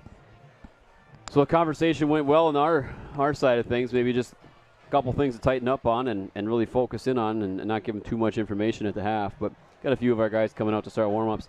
I'll be really interested to see offensively what we stick with. Are we going to go back to our 3 and 4 receiver set, or will it be more of are we going to go jumbo package and try to get more running in? Like, I wonder where we're going to go with this, I would agree. I think actually both offenses, Detroit Lakes hasn't had really much success at all. But the defenses to start the game were pretty darn aggressive, especially in the box. And as the first half went on, you kind of saw Detroit Lakes drop out and really focus on getting coverage as we're trying to throw. And then our D-line started to really control the line of scrimmage there, where we're not getting so packed up in the box either, keeping guys over top, understanding that when they are going to throw the ball, they're going to try and hit us deep. If our defensive line can continue to control the line of scrimmage, we're going to be in a really good position to win the game. I agree. Defensive line, let's just talk about them for a little bit longer here. They've created a lot of pressure situations on the line of scrimmage and actually making hits in the backfield for Detroit Lakes, and then maybe falling forward or getting another yard or 2 on some of that forward progress. But I'm really impressed with the push on our defensive line right now. Yeah, it's interesting. Like we said, we're going more of a 5 down to stop what Detroit Lakes likes to do, which is really just run the ball at you. One thing we had talked a little bit about before the game, before even going on air, is that, we've done a really good job holding down the edges on our defense, and teams that have more success running it right at our defense when they've had success running the ball. Well, tonight, the only times that Detroit Lakes really had success has actually been on the edge, and anytime they've gone up the middle in the A and the B gap, we've really done a good job of stepping up and stuffing it. So a little bit inverted compared to what we actually had talked about before the game. Yeah. One thing when I watch sports and coach sports, and I'm sure that you feel a little bit of the same on this, is I always watch for progress week to week. I coach 8th grade football. I'm not as concerned in our middle school program about wins and losses, but about progressing to get to 9th grade and making sure that we keep our numbers high. Right now, our 8th grade program has been progressing every single week. I look at our varsity program as well, and they have been progressing every single week. They haven't taken any steps backward in what they're trying to do. 100%. We've gotten better every week, and because of the improvement, we've actually been able to add to what we're doing. And I think that's probably what our offensive coaches are probably most disappointed in at halftime is just our lack of execution. Actually, right now we're out here running 11-0 with our starting offense, just because each and every game moving into this since the first game, we've been able to execute more and more plays. And all of a sudden tonight we're not really executing anything at a high level consistently, right? That first drive, we come out, we're focused, we drive it right down the field, 3-4 plays, and it's almost like that hurt us coming back on the field. Like it was so easy that we lost a little bit of focus. Yeah. But it's like the focus, the reason that we went down the field is because we executed what we're doing, because we're focused on our script to start the game. Well, and to be honest, one of the reasons why we're doing this is we've had such slow starts to our second half in the last few games. We're trying to change things up a little bit and get the blood flowing. We come out of the blocks in the first quarter pretty well so far every game. But the second half starts, we come out slow. So let's change that. Let's make it more like the beginning snap of the game or the first quarter and see if we can't come out a little bit more momentous or with a little bit more cause than what we have been. Yeah, and that's the thing. Our offense is heavily reliant on a rhythm. We run an offense. We rely on a rhythm. Well, this game's been very, like I said, I used the word clunky. I don't know a better word. There hasn't been any rhythm. It's really hurt us offensively. It's like streaky, and then you run into a wall, and then I think clunky's a great way to put it, to be honest. Yeah, and there's a lot of things that are moving in our offense, right? We spread it out. We run a lot of motion. We do a lot of things. There's a lot of stuff that depends on timing. It flat out hasn't been there. And it's got to be there for us to execute and stay on schedule. There's a lot of teams that will come out, they try and set the tone and try and get in a rhythm by running it, right? That's not what we're going to do. So we got to be better before the snap. I think we got guys that are not getting to the spots that they're supposed to be, making the reads that they're supposed to make, because our quarterback isn't the only one reading the defense. Right. And the defense is going to tell our offense what they're going to do, but that requires our offense to be on the same page. Well, and not only, you're right, though, that the quarterback's not the only one reading. The receivers are trying to get to open spots on the field where they can get that ball as a reception. So I think that they're having a hard time maybe trying to get the angle that they want to get from Max. Max has thrown a couple balls that have been tipped by the defense or trying to thread the needle through a couple defenders, and that's really hard to put that pressure on every single throw. So trying to get into a space where Max can get a good angle to get the pass out to the receivers is going to be a really big deal this half. Yeah, and I do, just to add to that lastly on offense, I think we're seeing something a little bit different defensively than we've seen the last 3 weeks. We've seen teams get really, really aggressive with us. They're bringing a lot of pressure.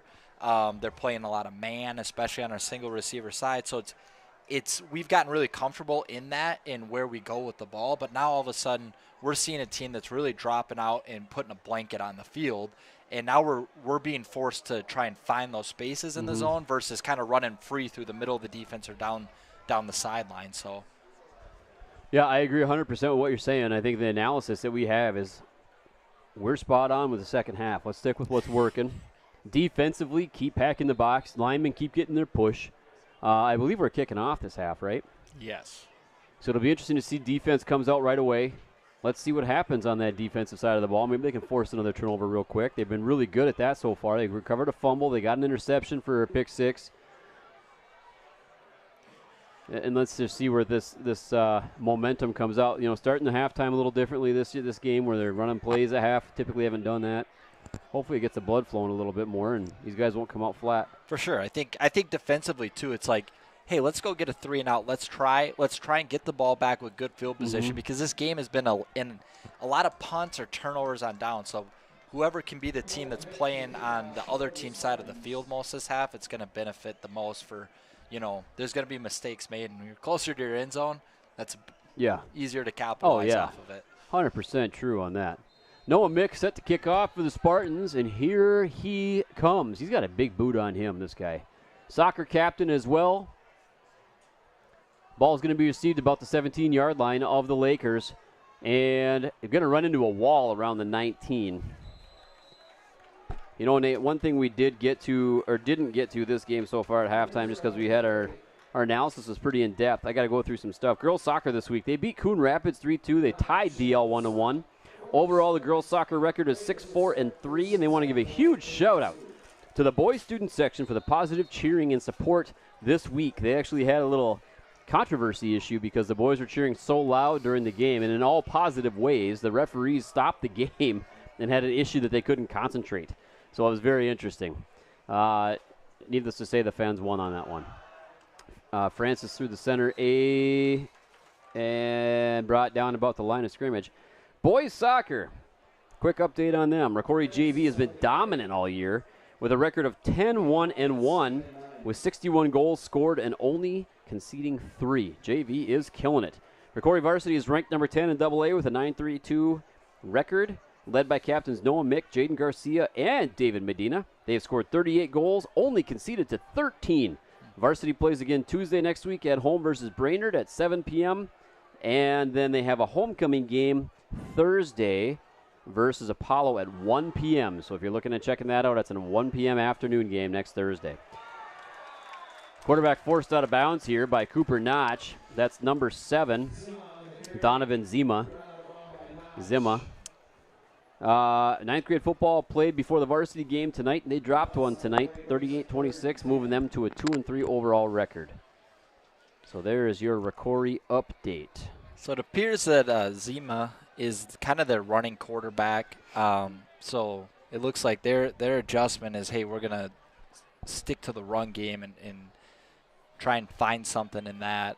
They've got an extra offensive lineman on the field here on the bottom of our screen. That's looks like an extra tackle on the field.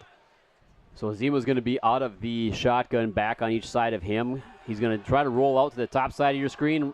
Passing, rolling left, passing right. Tough play, completes the catch for about a 9-yard gain. And that is to, is that number 3? That's Dawson Van Ruden. Gave him the first down. Oh, they did give him the first down. Yeah. Okay. So it looks like actually they got 2 extra linemen. You could correct me if I'm wrong here, but it looks like they brought in an extra tackle on each side of the ball. 3, 4, 5, 6, 7.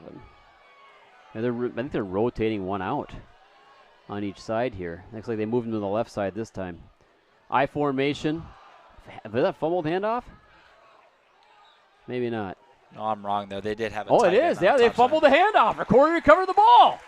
Woo! There's another defensive turnover. Fantastic job by the ROCORI defense creating a 3rd turnover this game. I don't know who recovered the fumble. Maybe we can get a instant replay and figure it out, but boy, I was not expecting that to be a fumbled handoff out of an I formation under center like that.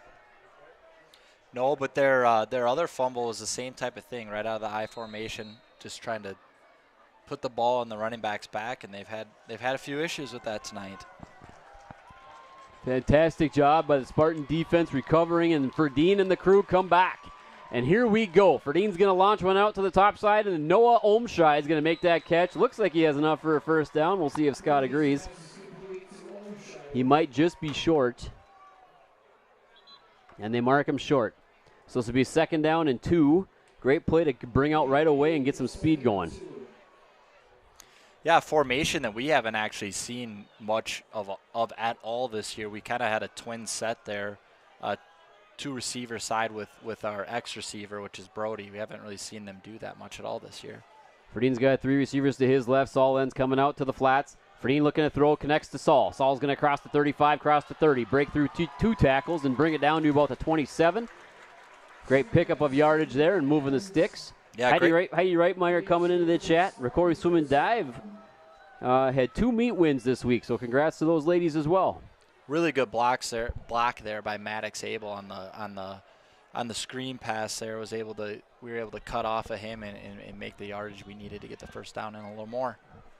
3 receivers split to the top. Woods by himself on the bottom. Ferdine's out of the gun. Saul ends in motion to the top side of your screen in the flats. Max looking to throw. He has some pressure. Almost took a ball right out of his hands. Gets it off in time to Saul. Saul will pick up about a yard on the catch and carry. Boy, that seemed really close to Max having that ball knocked out of his hands. Mm-hmm.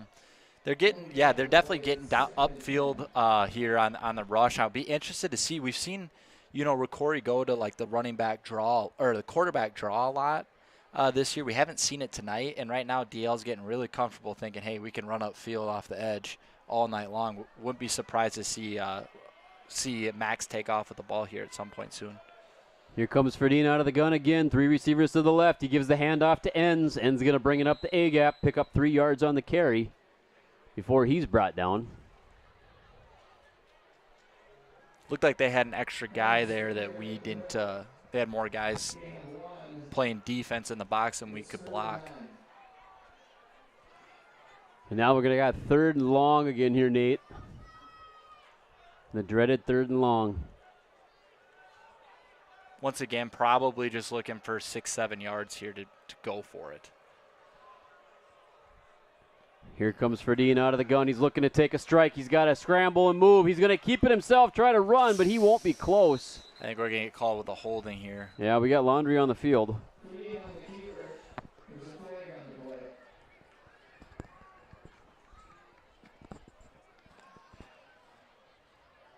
What are they? They're chatting. What are they going to call? Yeah, they're pushing us back. Yeah, we got to hold. Well, that's a long, long, long 3rd down now. As we now have a replay of 3rd down, that's going to back us up, 3rd and 20-ish? Yeah, it'll be interesting here again. We're really in the heart of no man's land. Yeah, I take a shot. Why not? You got 2x2 stacks, 4 receivers on the bottom of your screen. Woods by himself on top. Empty backfield, only 3 down linemen for DL. Coaches are going to give the new signal to come in now. They see a defensive read. Ferdine out of the gun, takes a snap, drops it, picks it back up, takes a shot. It's connected, and pass is caught by Maddox Abel, and that should be enough for a 1st down. And they're moving it? No, it looks like they're giving him. You've got to be kidding me. He landed on the line. Oh, they're moving him. There we go. Okay. We've had a lot of success. We've been open on that a lot with our 3rd receiver in. Yes. Running across the field because they're running a cover 3, so they got one man covering the middle of the field, and he's already shifted over on the hash, so we're running away from him. And every time we've done that, we've had a look. That was the first time we've completed it. Same formation, 1st and 10. Ferdine looking to throw, gets it off quick. Tries to get it off quick, has to pump fake. And he ends up going down with a loss of a couple yards on that because of the pressure.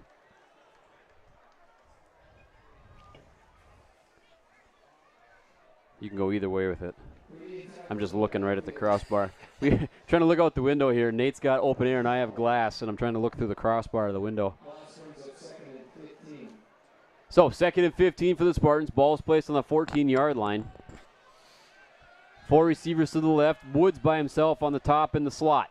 Ferdine's got to get this ball off and has plenty of time. Still scrambling and has plenty of time. Looking to throw deep to Woods and overthrows him in the end zone.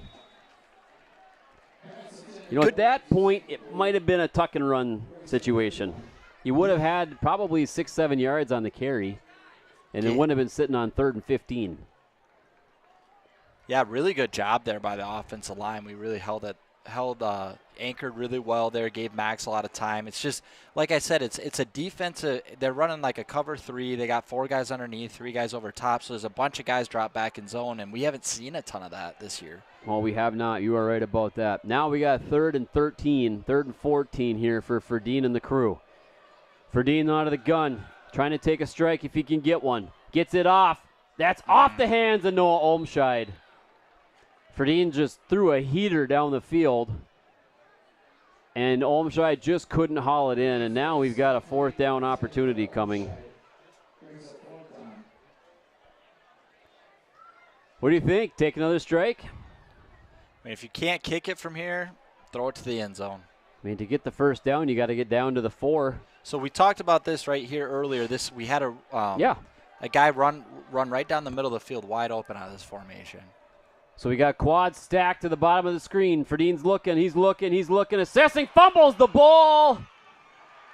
And I think DL recovered, but let's see. Doesn't matter. And it wouldn't matter because we turn over on downs anyway. Just not enough time to do something with the ball there. You got to make a decision a little quicker.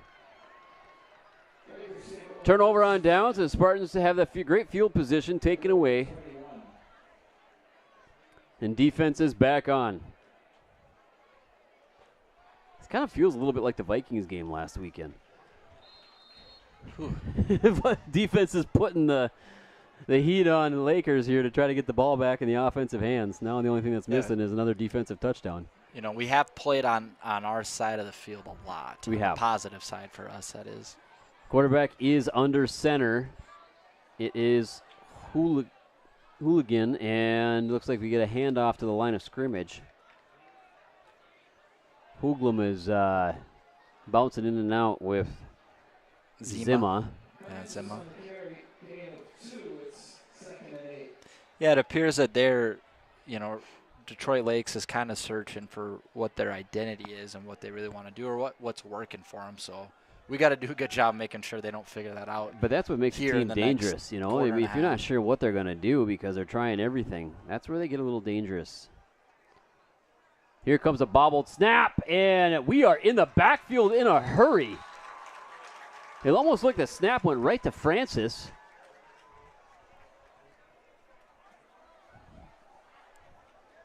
And trying to see who was back there so fast. Did our camera pick that up? Maybe not.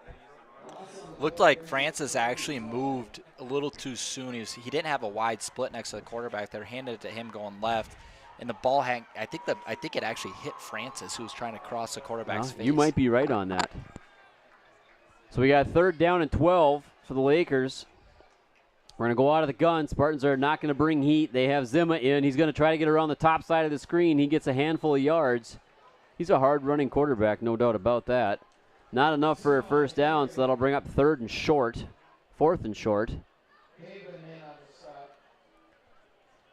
Got to think they're going to punt this right now. I would think so, man. They shouldn't be that. I mean, it's 14-0. A lot of game time left. Their defense, as far as their defense is concerned, I think they probably feel like they're playing pretty well. They've only given up 7 points. This is true. And haven't given up any since, 3 minutes into the game. Spartans have Juan Chaffee and Caleb Maddox back in kind of a goofy set. Juan Chaffee's on the ZL sideline and Maddox in the middle of the field. I think we got 12 guys on the field. And we take a timeout on the field. While we're doing that, Jackie Kirkelberg sent a message out that Spartan Volleyball took down Alexandria last night in 3 straight sets and has their pink out match next Thursday against Sauk Rapids Rice. Great job to the Spartan Volleyball crew. ROCORI Sports rolling pretty well right now. I also have a message from Coach Brad Bauer, cross-country coach, that said this week the cross-country team competed at the Painesville Invitational, which hosted 12 teams. Both the boys varsity and girls varsity teams took 2nd place. Our top guys finishers were Jack Skansen, who took 3rd place, and Brody Sieben, who took 6th. Our top girl finishers were Lucy Klein taking 6th, Izzy Kramer took 7th, and Grace Ryder took 8th. Bella Stang, a 7th grader, was the champion of the girls' junior high race. The girls' JV team took first, and the girls' junior high team also took first. Great job to the cross-country team. Again, thanks for sending us in the information. Love to keep everybody updated on how well our ROCORI Sports teams are doing.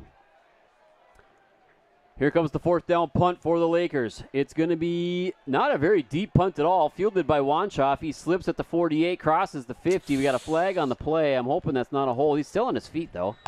Why that was a weird play. I think he might have stepped out of bounds. Okay.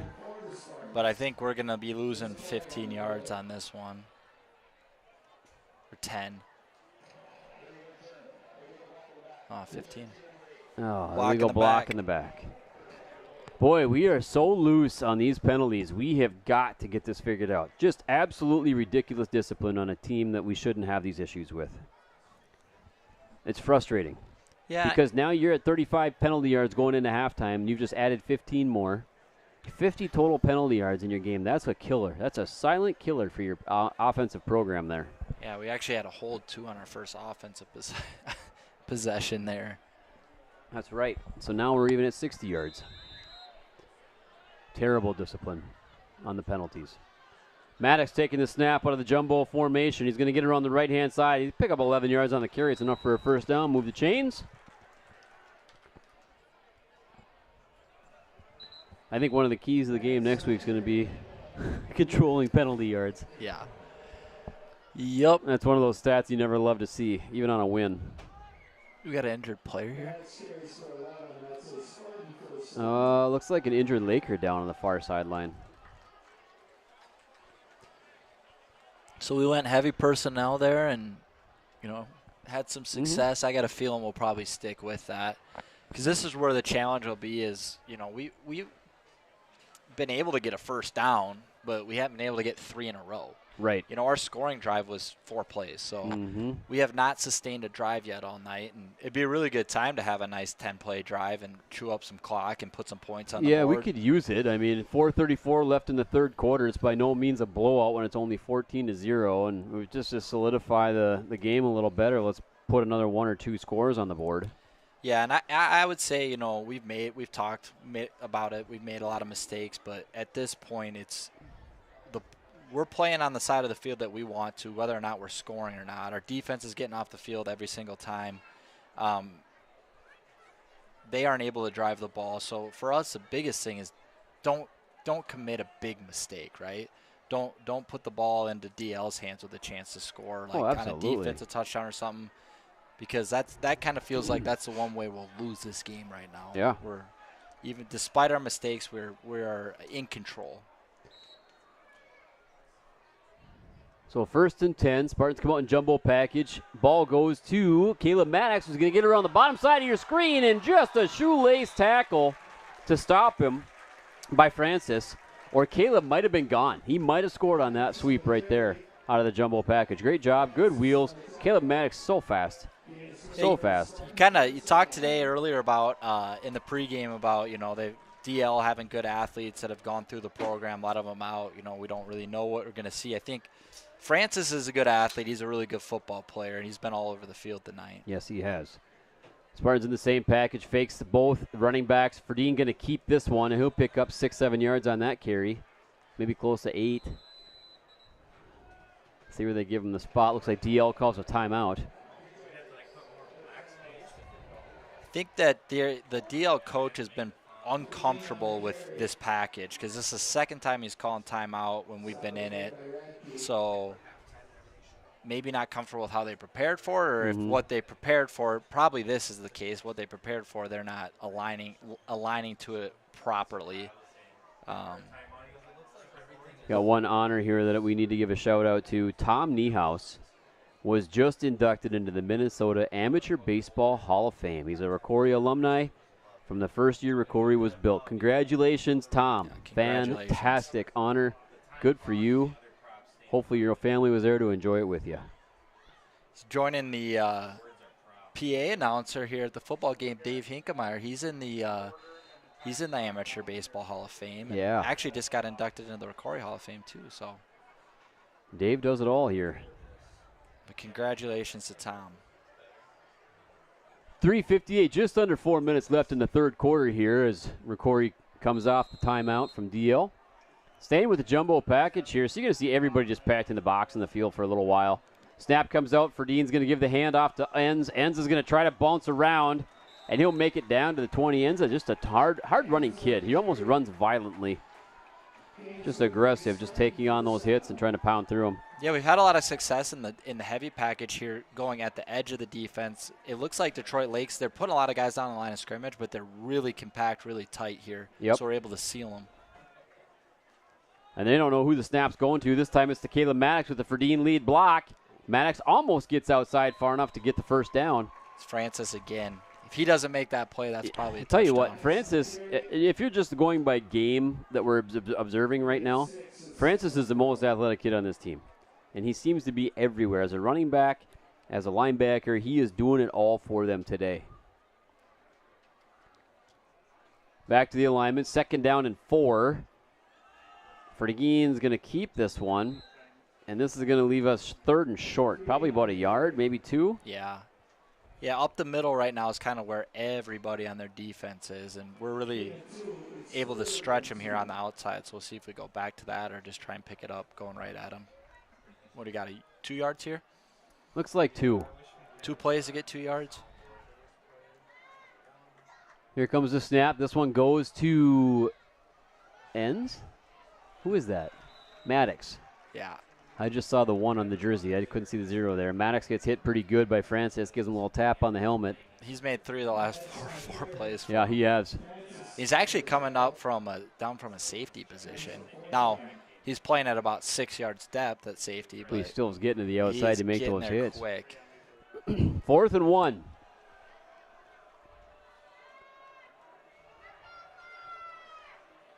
Here it comes. Snap goes to Maddox around the right-hand side. Maddox picks up the 1st and more. He's backpedaling, spinning, and he gets close to a touchdown.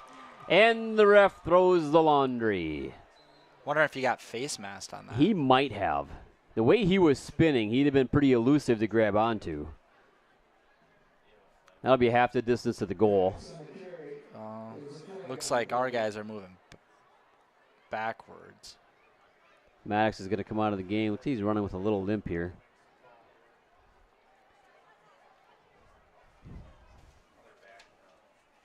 Looks like that penalty might be going against ROCORI. Renner Haven checking into the game.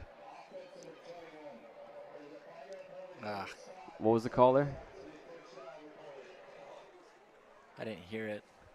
It was on Woods. I heard him say offense number 21, but I couldn't make out the call to begin with. So that's interesting because there's a 5-yard penalty, so it wasn't a hold. Assist. Oh, I bet he assisted the run. He couldn't pick him up to assist the run. He could move the pile, but I think he picked him up as he was spinning. Okay, well, we got a 5-yard penalty on the play. Now it's 1st and 10. Going back to the double quad formation on the left. The ball gets out to Saul Ends, I think. Yep. Saul will have 2 guys to try to beat and does not. I guess who's out there again, Nate? I'm going to guess Francis. That was Noah Olmscheid on the catch, not Saul Ends. And Francis was out there on the stop. Noah comes off the field pretty slow. Yeah, when you get slowed down going to the outside and or turn back in, you don't get tackled. You got a lot of guys coming across the field full speed and doesn't always feel too good. 2nd and 7 for the Spartans. Quads out to the right side. This time Woods by himself on the backside. Ferdine getting pressure, having a tuck and run. Just go, just go, just go. Pick up the yards, go. Does he get in? In. He's in. Touchdown, Max Ferdine on the scramble. And Trout's calling for a little crowd support. Get jacked up there, student section. That was a tough run, baby. Max getting around the corner, just making it into the end zone with 1:17 left in the 3rd quarter, bringing the score 20-0 Spartan lead as Noah Mick comes on the field for the PAT.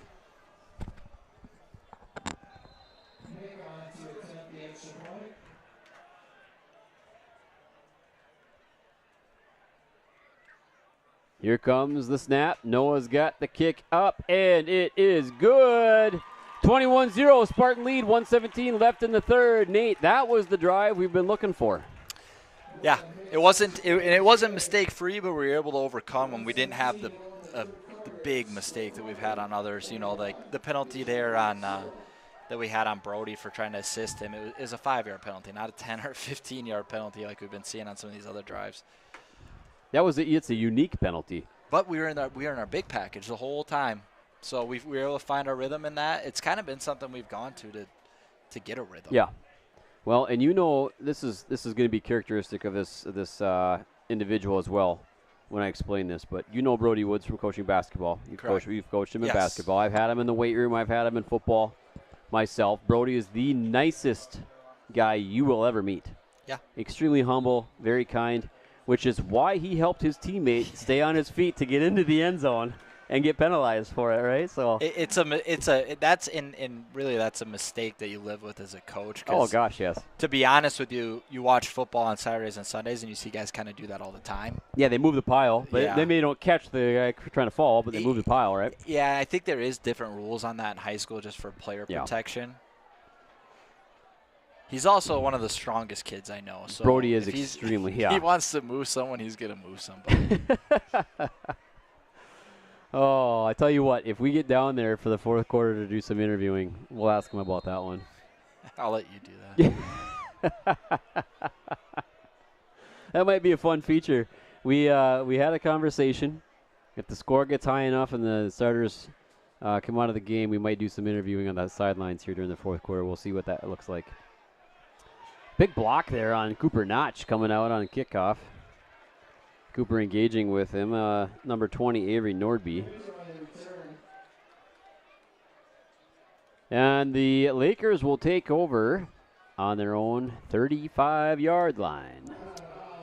So I don't know how many buys there are this weekend, but I'm assuming, like I said, Grant Tylukey's here.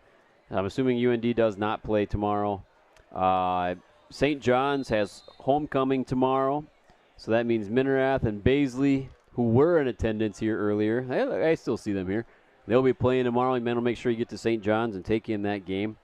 NDSU, I don't know about them. Another one of our alumni, Will Stile, is playing there. So we'll have to see about that game. Can't forget about Jacob Lopaw, another ROCORI alumni now at St. John's. Transferred from UND after last spring, so he's been playing there this fall. Got a lot of kids from here playing college football. It's usually a sign of having had some success, which if you look at the last number of years, the Spartans have been making some playoff runs. Yeah, so. Nothing wrong with that. Right now, I'll tell you what, though, we had a conversation with the DL coaches coming out here. This is a tight conference right now. And it could be anybody's game any Friday night. It's just a unique, interesting season so far. Hoagland gets the pass off. And that'll be a pickup of about 7 yards or so. About 25 seconds left in the third quarter.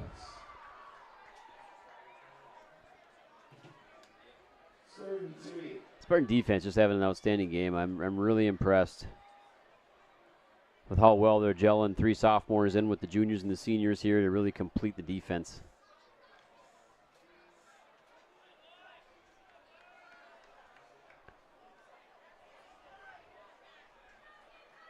Pack in the box, your 2 receivers split to the bottom of your screen. Maddox and Zahar on the coverage. That's going to go to number 2, Francis. He'll get the first down. Again, he's all over the field and making that play happen and move the chains for DL. Be interesting to see at the end of the game how many yards he has for them. Yeah, it's, he's had a lot of touches. They haven't been able to get him the ball in any space. Well, this is true.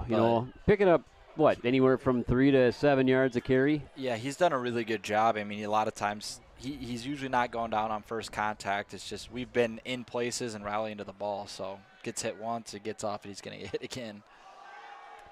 Here comes the run out to the side here. This is 26. Rentera, Yep. and he's had a couple carries out here as well. Yeah, when they He have gets up a little gingerly. Yeah, that's kind of the one thing they've been able to hit us with a little bit with either the QB run game or with their backs is getting on the edge of the defense. Well, third quarter ticks off, comes to an end. ROCORI's going to be starting the fourth quarter up 21-0. This is a great confidence builder, I think, for our game. Again, we got some things we got to clean up and work on. Don't think by any means we've played a perfect game. We haven't. But at the same time, we've been doing a lot of things right. And those a lot of things right builds the confidence up moving into next week when we go into homecoming against Fergus Falls. Fergus Falls having an amazing season so far this year. Got some stats in from the man, Mark Baisley, down on the field. Spartans putting 1 touchdown on the board every quarter, going up 21-0 right now. And here's some stats for you. 30 rushes for 88 yards for Detroit Lakes. Francis has 67 of those 88 yards. Not surprising. ROCORI's got 24 carries for 88 yards as well. Reception yards, ROCORI's got 16 receptions for 151 yards, and DL has 3 for 24 yards. Do you even want to know the penalty yards, Nate? I think it's fair for everyone to know. All right. DL's got 5 penalties for 50 yards. ROCORI has 6 penalties for 55 yards. We're going to take a strike deep, but it's going to be overthrown, and we're going to get another pass interference call. He did grab him. He didn't need to. Caleb was in. And we're down. Yeah. Is this an injury? This is an injury. Yeah. Cramp him. Bradley Graham running out on the field to take care of that. Yeah, Caleb is in a good position there. I think he just didn't know where the ball was, and so naturally you grab on a little bit there. You feel like you're on an island. Yeah, I think he's just getting a little turned around in some of these plays, and as a result, he's not knowing where the ball's at to be able to make a play on it. Some scores from around the area or some teams that we have on the schedule are Marshall's up 36-0 on Delano, which has kind of been a weekly thing. Marshall beating up on somebody. Becker's up 21-0 on St. Cloud Tech with a minute left. I think that's a Tech St. John's Prep combination, actually. Is it? I think so. Fergus Falls is up 28-14 on Princeton with 11 minutes left. Okay. Byron, number 1 in the States, up 56-3 on Winona. Ouch. Wilmer, 22, Hutchinson 16. Hutchinson's got the ball with 4 minutes left in Hutch. So big win for Wilmer. Yeah, and I think we discussed, on the way, leaving last Friday is, Wilmer's got a solid team. They do. If you look at their, they're 1-3 going into tonight, but they've played some tough opponents. So expect them to string some wins together, down the stretch. Sure, they're hoping tonight's the night where they get that second one, but. And Maddox is up and moving across the field here, coming out of his, looked like he was cramping up down there, but Derek Sauer is tuning in from Bandon, Oregon. I don't know if it's Brandon or Bandon. He spelled it Bandon. It's Bandon. It is Bandon, okay. Hopefully he's out there playing golf because that's one of the best golf resorts in the country. Is it really? Oh, yeah. Well, FYI, for those of you looking for a golf getaway. Just bring your checkbook. 1st and 10 for the Lakers. Start of the fourth quarter here. Spartans up 21-0. We got a man in motion. Quarterback's going to try taking it up the middle himself. Maybe pick up a yard or 2 on the carry.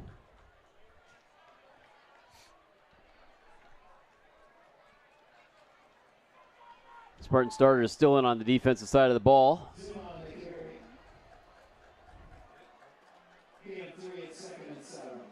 Trying to figure out who came in for Maddox after he started cramping up there. Looks like Olmscheid at one corner and Zahar at the other. You might be right on that. Here comes the pass play. They're going to try to air it out. They get it out to none other than Francis, who avoids the first tackle and picks up a handful of yards more. That was an attempt by Nolan Flatten and just missed him. But this is the closest, I think, DL's been to scoring all game. Ball's placed at the Spartan 13-yard line. 13.5, maybe. Yeah, I mean, I don't know how many times before this they crossed midfield. I think this is the first time. Maybe the second. Well, hopefully we can bend but don't break here. Exactly. Snap is low. We're going to try to air one out to the corner. That's Noah Olmscheid on the coverage. The catch is made, and the ref says he is in. So Detroit Lakes has their first touchdown pass of the game. It's a good throw there. Good throw by Holglum on that. Kind of threw it to the back shoulder. Really tough to cover there by the D-back. He was in good position. He wasn't able to make adjustment. Yeah, he ran him in and then ran back to the corner route and bring it to the back corner of the end zone there. And Holcomb put it in the right place for him. Here comes the PAT attempt for DL. See if we can get a block on this. Doesn't look like it, but the extra point is good. 21-7. And that will ensure our starter staying in the game just a little longer. Yeah, really important here that we get a couple first downs, milk a little bit of clock. So that way, even if you do give the ball back up, there's, not 10 minutes left on the clock. Because, that is one thing. Our typical offense isn't designed to milk clock. I got a feeling we're going to be coming out in our heavy package, considering we just had our best drive of the night in it, and that's the way we like to run the ball. Yeah, I agree. Stick with the heavy package on that. Make sure that you're getting the yardage you want. Bleed the clock. Maybe mix in a pass play or two, see what happens. But overall, stick with that. Stick with what's working. There's no need to go away from it. That is for sure. You need a charger? Or are you good? I'm good. Okay. Cooling down here a little bit this evening. Game time was just fantastic for a temperature. It's just perfect. I want to thank our River of Life crew for manning the live stream team tonight. Kyle Sunday doing an amazing job again on the switcher. Chris Nordman handling all the instant replay work back here. And we got all of our spelling right on our boards and everything. So it's been a good night by everybody. Cameras are in full effect. Our field camera down here, Ezra's just doing an amazing job. So thank you to our crew. We couldn't do this live stream without you. We couldn't reach the people coast to coast or midair between here and Madrid that we have. Yeah, touch back on some scores. It looked like Wilmer scored a touchdown, so they're up 29-13 at Hutchinson. So it looks like they're going to get out of there with a win. Good for Wilmer. Someone to keep an eye out on for us, down the stretch. Yep.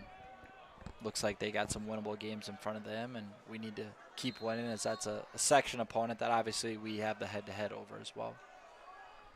All right, Spartans coming to the field, 1st and 10. Ball on their own 35-yard line. 3 receivers at the top of your screen, 1 to the bottom. For Dean in the backfield, giving the handoff to Enns. Looks like Maddox is back on track. He's on the field again, so he might have some fresh tape on that right ankle. Yeah, looks like he got a new little spat on there. Tell you what, our trainer Bradley Graham has been extremely busy the last few days. That guy he's all over the place, and he's fantastic, so we appreciate him very, very much. 2nd and 8 for the Spartans. For Dean out of the gun, winging it out to Enns, and just off the fingertips of Enns. See, then those are the ones that really hurt when you're in the position we're in, because that's essentially a running play that you feel like you're going to complete that pass, give a guy a chance to make a play, but he's going to go down in pounds. You keep running the clock, but we drop it. Now we end up in 3rd and long. Probably need to pass again if we don't get it, and we get the ball back to DL with 10 minutes left. Well, you notice we did not come out in jumbo package like you and I thought we might. So back to the trips right. Maddox able in motion, trying to run off the corner. Maddox is going to get... Nice throw. He'll pull the corner over a little bit. For Dean threads the needle to Wanchoff. Wanchoff brings down the catch and moves the 1st down markers. That was a really good throw there, kind of throwing it over the backers and into the open space. Derek Sauer, he's listening to us because he commented. He said the golfing is pretty spendy out there right now in Brandon, Oregon, but he's doing some fishing and spending some time with family out there. Great job. Thanks for the comment there, Derek. Enjoy it. Here comes the 1st and 10 play from the Laker 47. 3 receivers at the bottom of your screen, and Ferdine out of the gun. Gives the handoff to Enns. Enns will be locked up at the line of scrimmage and behind that even. Losing maybe a yard or 2 on the carry. Ends on carry. Set up for a loss. 2nd and 13. So we lose 3 yards on the carry. That'll bring up a long 2nd down opportunity here for the Spartans.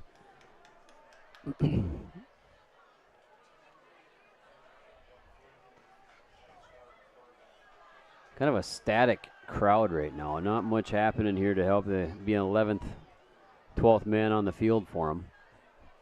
Ferdine out of the gun. He's got receivers moving. He's taking a strike to Olmscheid, just over Olmscheid's head. And that sails out of bounds. Yeah, it looked like Max might have made up his mind that's where he's going with the ball pre-snap. Yeah. Really wasn't a ton there unless he would have, throwing it like a back shoulder pass. The cornerback's kind of sitting in a cover 3. He was sitting right on top of it. This is a long 3rd down, Nate. Very long, 3rd and 14. Big thing here, Jake, is just Get what they give you. Yes, exactly. Don't Take try what to they do too give you. much. Yep.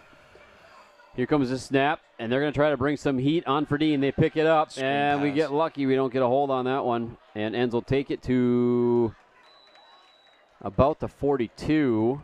Not enough for a first down, but that leaves it 4th and short. I think we're going to punt. I think that's probably the right decision. Max looking for some calls here. Never mind. Someone overruled. There's a veto on the punt call there. I was watching that between Coach Enns and Ferdine. They were giving the same signal out there, so they must be on the same page with what's going to happen. Either that or they're going to try and draw them off before they do it. They may. 4th and about 6 or 7, probably 6. And there's the jump that Ferdine was looking for. He pulls the Aaron Rodgers hard count, gets it to work in his favor, and they move the ball up 5 yards. So we're That's going going to to put 4th and 2. Heavy package coming in. As Van Looy, Imholt, and Woods all check into the game.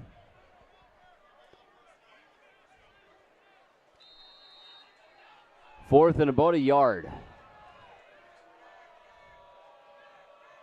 Oh, they jumped again. And that's going to move to a first down for ROCORI. Did I speak too soon? No. Van Looy is giving me the, hey, that was on them. Yes, sir. Those penalties help move the Spartans into first down territory here. We're at the 33-yard line of the Lakers. 8:42 left in the game, priming us up for another score.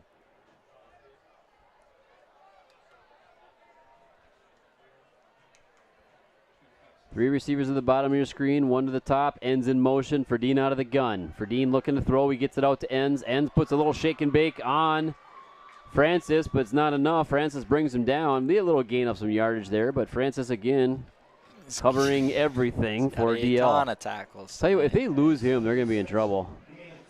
Yeah, I mean, I think we know and their coaches know offensively what they, as we talk about them trying to find what they're doing. Yep. Get to the ball. The problem is everybody in the stadium knows that's where you want to go with the ball. And it's also where he's running everywhere on defense. He's played multiple positions the guy on defense. It's almost like he's just roaming. Ferdine looking to take a shot here. He does, almost picked off. Maddox able on the intended receiver.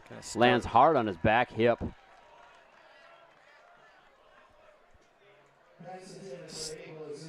Kind of stared that one down there. Yeah. Bradley Graham's working on the sidelines right now on a guy, and almost had to leave that guy to go figure out what happened to Maddox. Reed Nielsen getting some work done on the sidelines down here. All right, third down and long for ROCORI. 4 receivers to the top side of your screen. Maddox alone to the bottom, resetting the play clock. Yeah, it looked like we had an issue there, and Max got over the ball, looked at the clock, and said, "How are we this low?" Wings it out to Maddox. Maddox makes the catch. He's going to try to get through the middle of the field, and that's going to be close to a first down. Looks like we're a yard short, yard and a half. Oh, give it to him.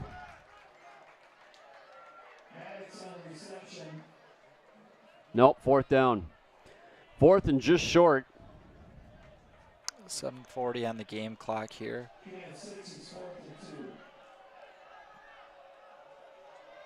Okay, 4th and 2. Jumbo package in. Getting the play call from the sidelines. I hear a whistle blow. Might be a timeout.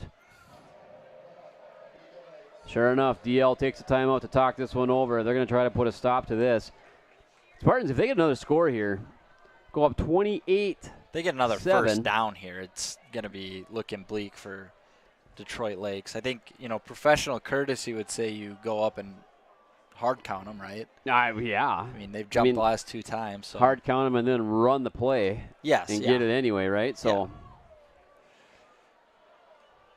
I mean, you're in a position where no matter what, you're going for it with, I don't think we're going to try and kick a 42-yard field goal. That'd be kind of fun to try it, though. Tell you what, Noah Mick squats 500 pounds in the weight room. He's got the leg. Now's the time to try it, maybe. Fantastic soccer player, captain on the soccer team, comes here and boots the ball every Friday night.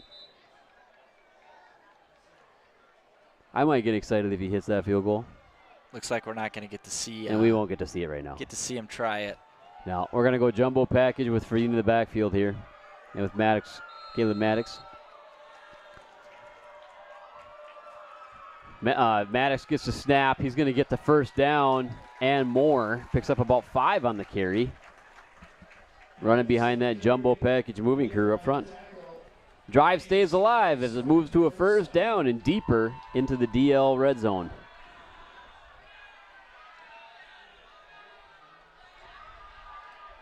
Ball spotted on the 20. Fans are coming alive a little bit again here. A little surprised that we're just not staying in that package to keep the ball on the ground and keep running the clock. Well, I have a theory for that, and after this play I'll share it. 3 receivers to the top of your screen, 1 to the bottom. Ferdine looking to throw. He's got a receiver downfield. That's Enns on the flat. Enns is going to get down to about the 16.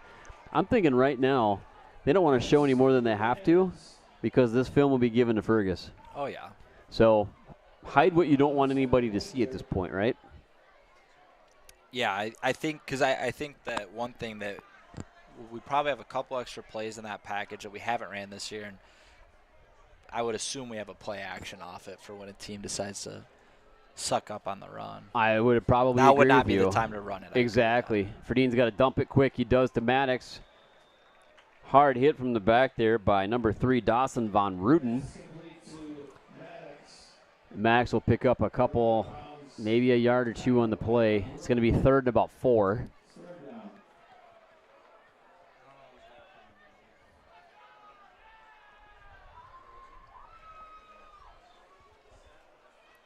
Taking our time here, let the play clock run. The clock's running as just bleed it down just a little bit more. 4 receivers to the top of the screen. Maddox by himself on the bottom.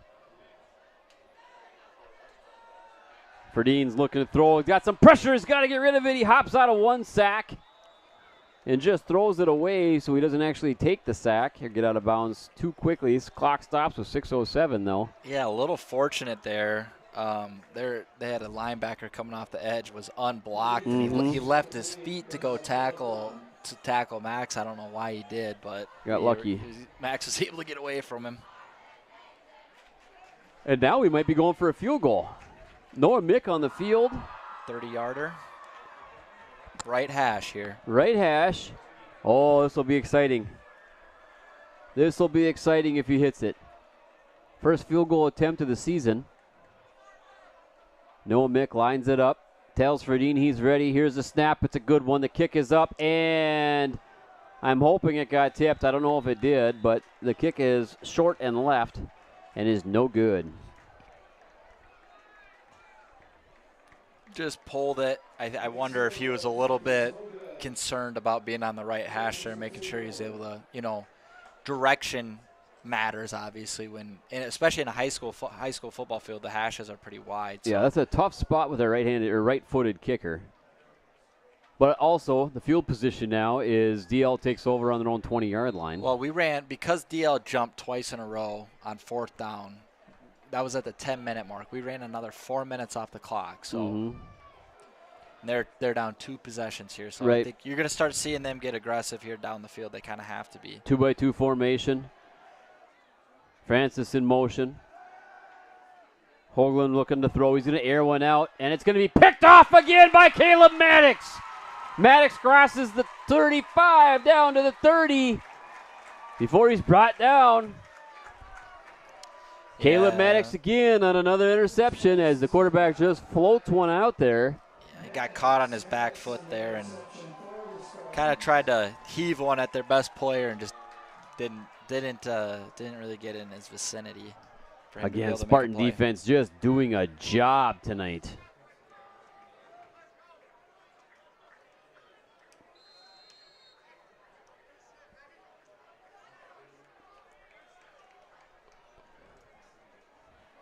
Spartans take over back on offense. Fresh set of downs where they left off on the missed extra point.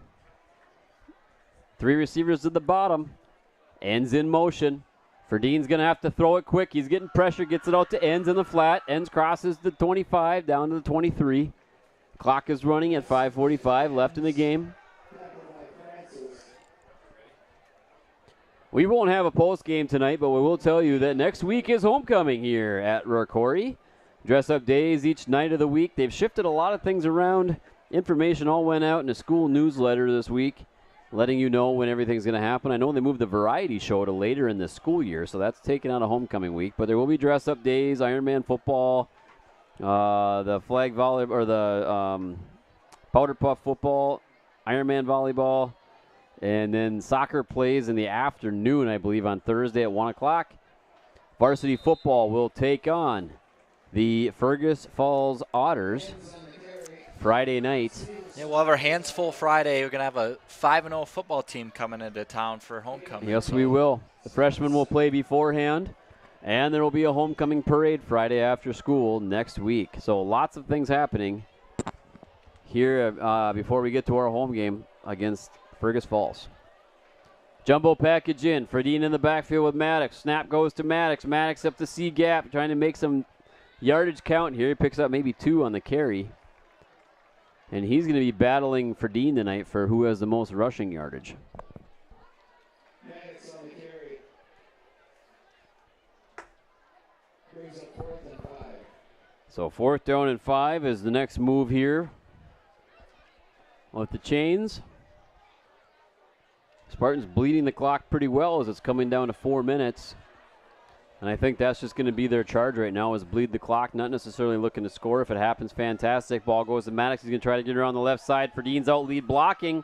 And looks like he got the first down. He reached out. It looked, oh, this is going to be close. Yeah, I don't know what he's going to do here. Well, if he reaches out but pulls it back, it's not the goal line, so he doesn't get that yardage. He's got to go down with it extended. So I'm interested to see if he had the line to gain it where he was tackled. They didn't give it to him. Well, if he's short about 6 inches. Yeah, I think that's the right call. Looked like he could have maybe just turned it upfield there and got the first. I think he was looking at the pylon thinking Yeah. he had some space, and Francis, of all people, came in and closed it off quickly. Well, they turn it over on downs again. 3:50 left in the game. DL coming out. 2 receivers set. 3 backs in the backfield with the quarterback. And Zimma's going to try to run it this way. I think that's Zimma. Yeah, it is. Good play by Tyson Zahar there. They've had some success getting him out on the edge, but at this point, we're going to be okay with them running the ball.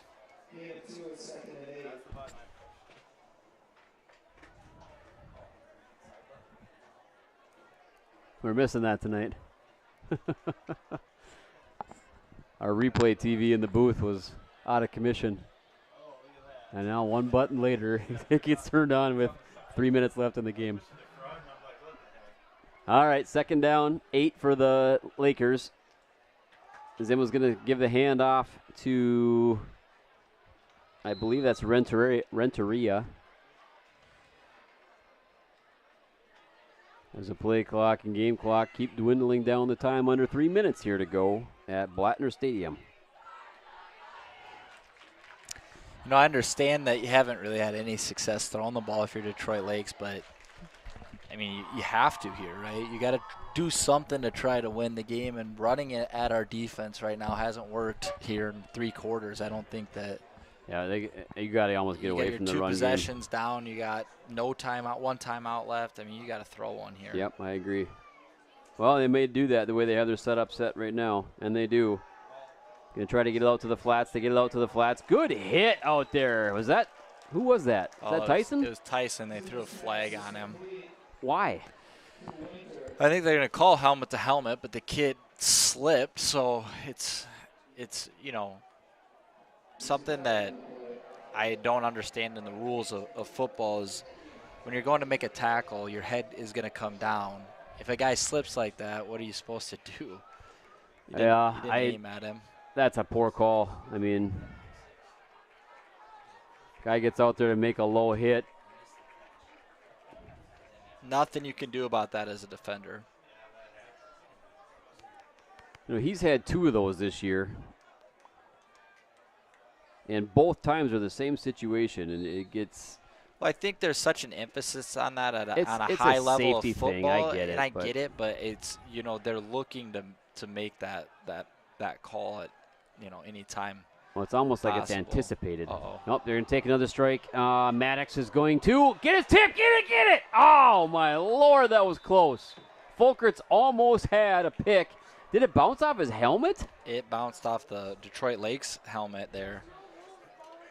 They had us that beat. thing ricocheted. Had us beat a little bit. We're behind us, and Well, they ran that crossing route that they've been running, and Maddox and Zahar were both on those receivers. They didn't switch off that time, and so we got a little behind in the coverage. But now Detroit Lakes, Izzy Springs just gets off the field before the play call, but Detroit Lakes is going to take another strike here, and Maddox on that coverage knocks it away. So another good play on defense.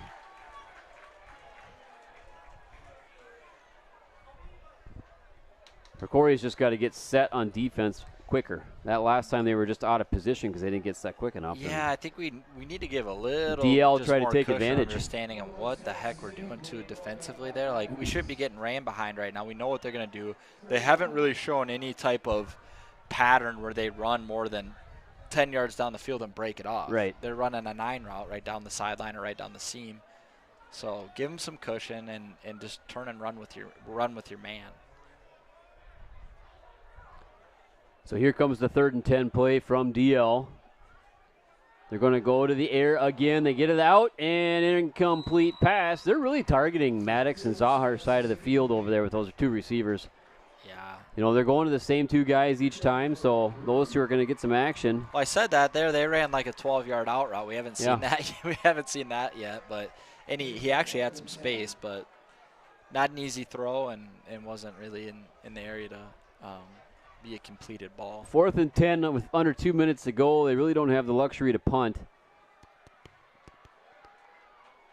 Not if they want to try to get some points on the board here before the end of the game. So it looks like they're going to stick with it.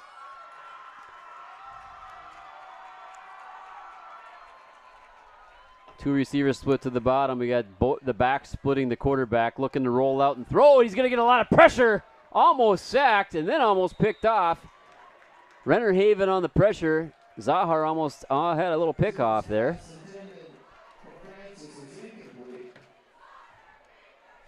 And now we got a turnover on downs again.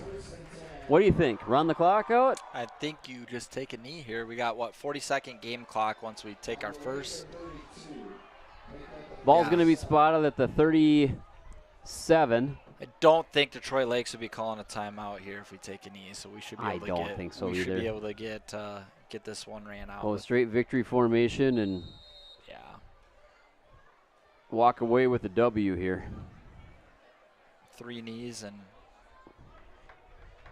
well, like I said, Nate, these guys are going to have some prep ahead of them coming into next week's game against Fergus Falls. They got to do the homework and watch the film and get into everything real deep because Fergus is not a team that we want to mess around with right now based on how they're going to be coming into the game. They've been playing well as a unit, defeating a lot of teams in the process. And we need to have their number next Friday night. For sure. I think they'll be, it's this 3rd win in a row here. Yeah, 3rd win in a row. But I think there's a ton of stuff that the coaches are going to be able to take off the film here to give our guys that, to let them know there's things that we got to get better at. Yep. And so it's nice to learn from winning. We'll always take that, but we definitely got some things to improve on and clean up here. Oh, we got to clean up these penalty yards, man. That's number one, in my opinion. When you lose 65 yards in a game or whatever the actual number is right now, all due to penalty yards, that kills you. Under a minute to go here in the 4th. One more knee will seal the deal. Yeah. Let's let the clock get under 40 seconds and we can drop down and we're good to go.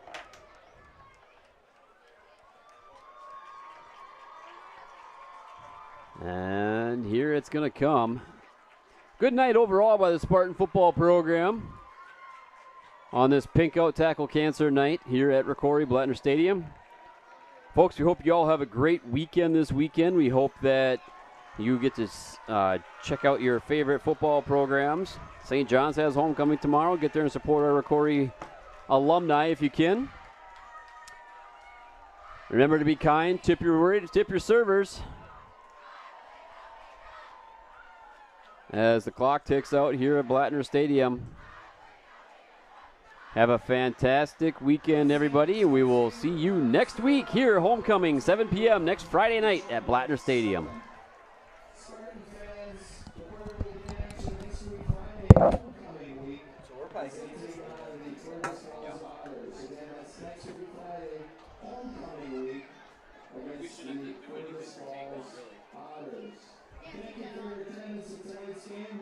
Please travel safely.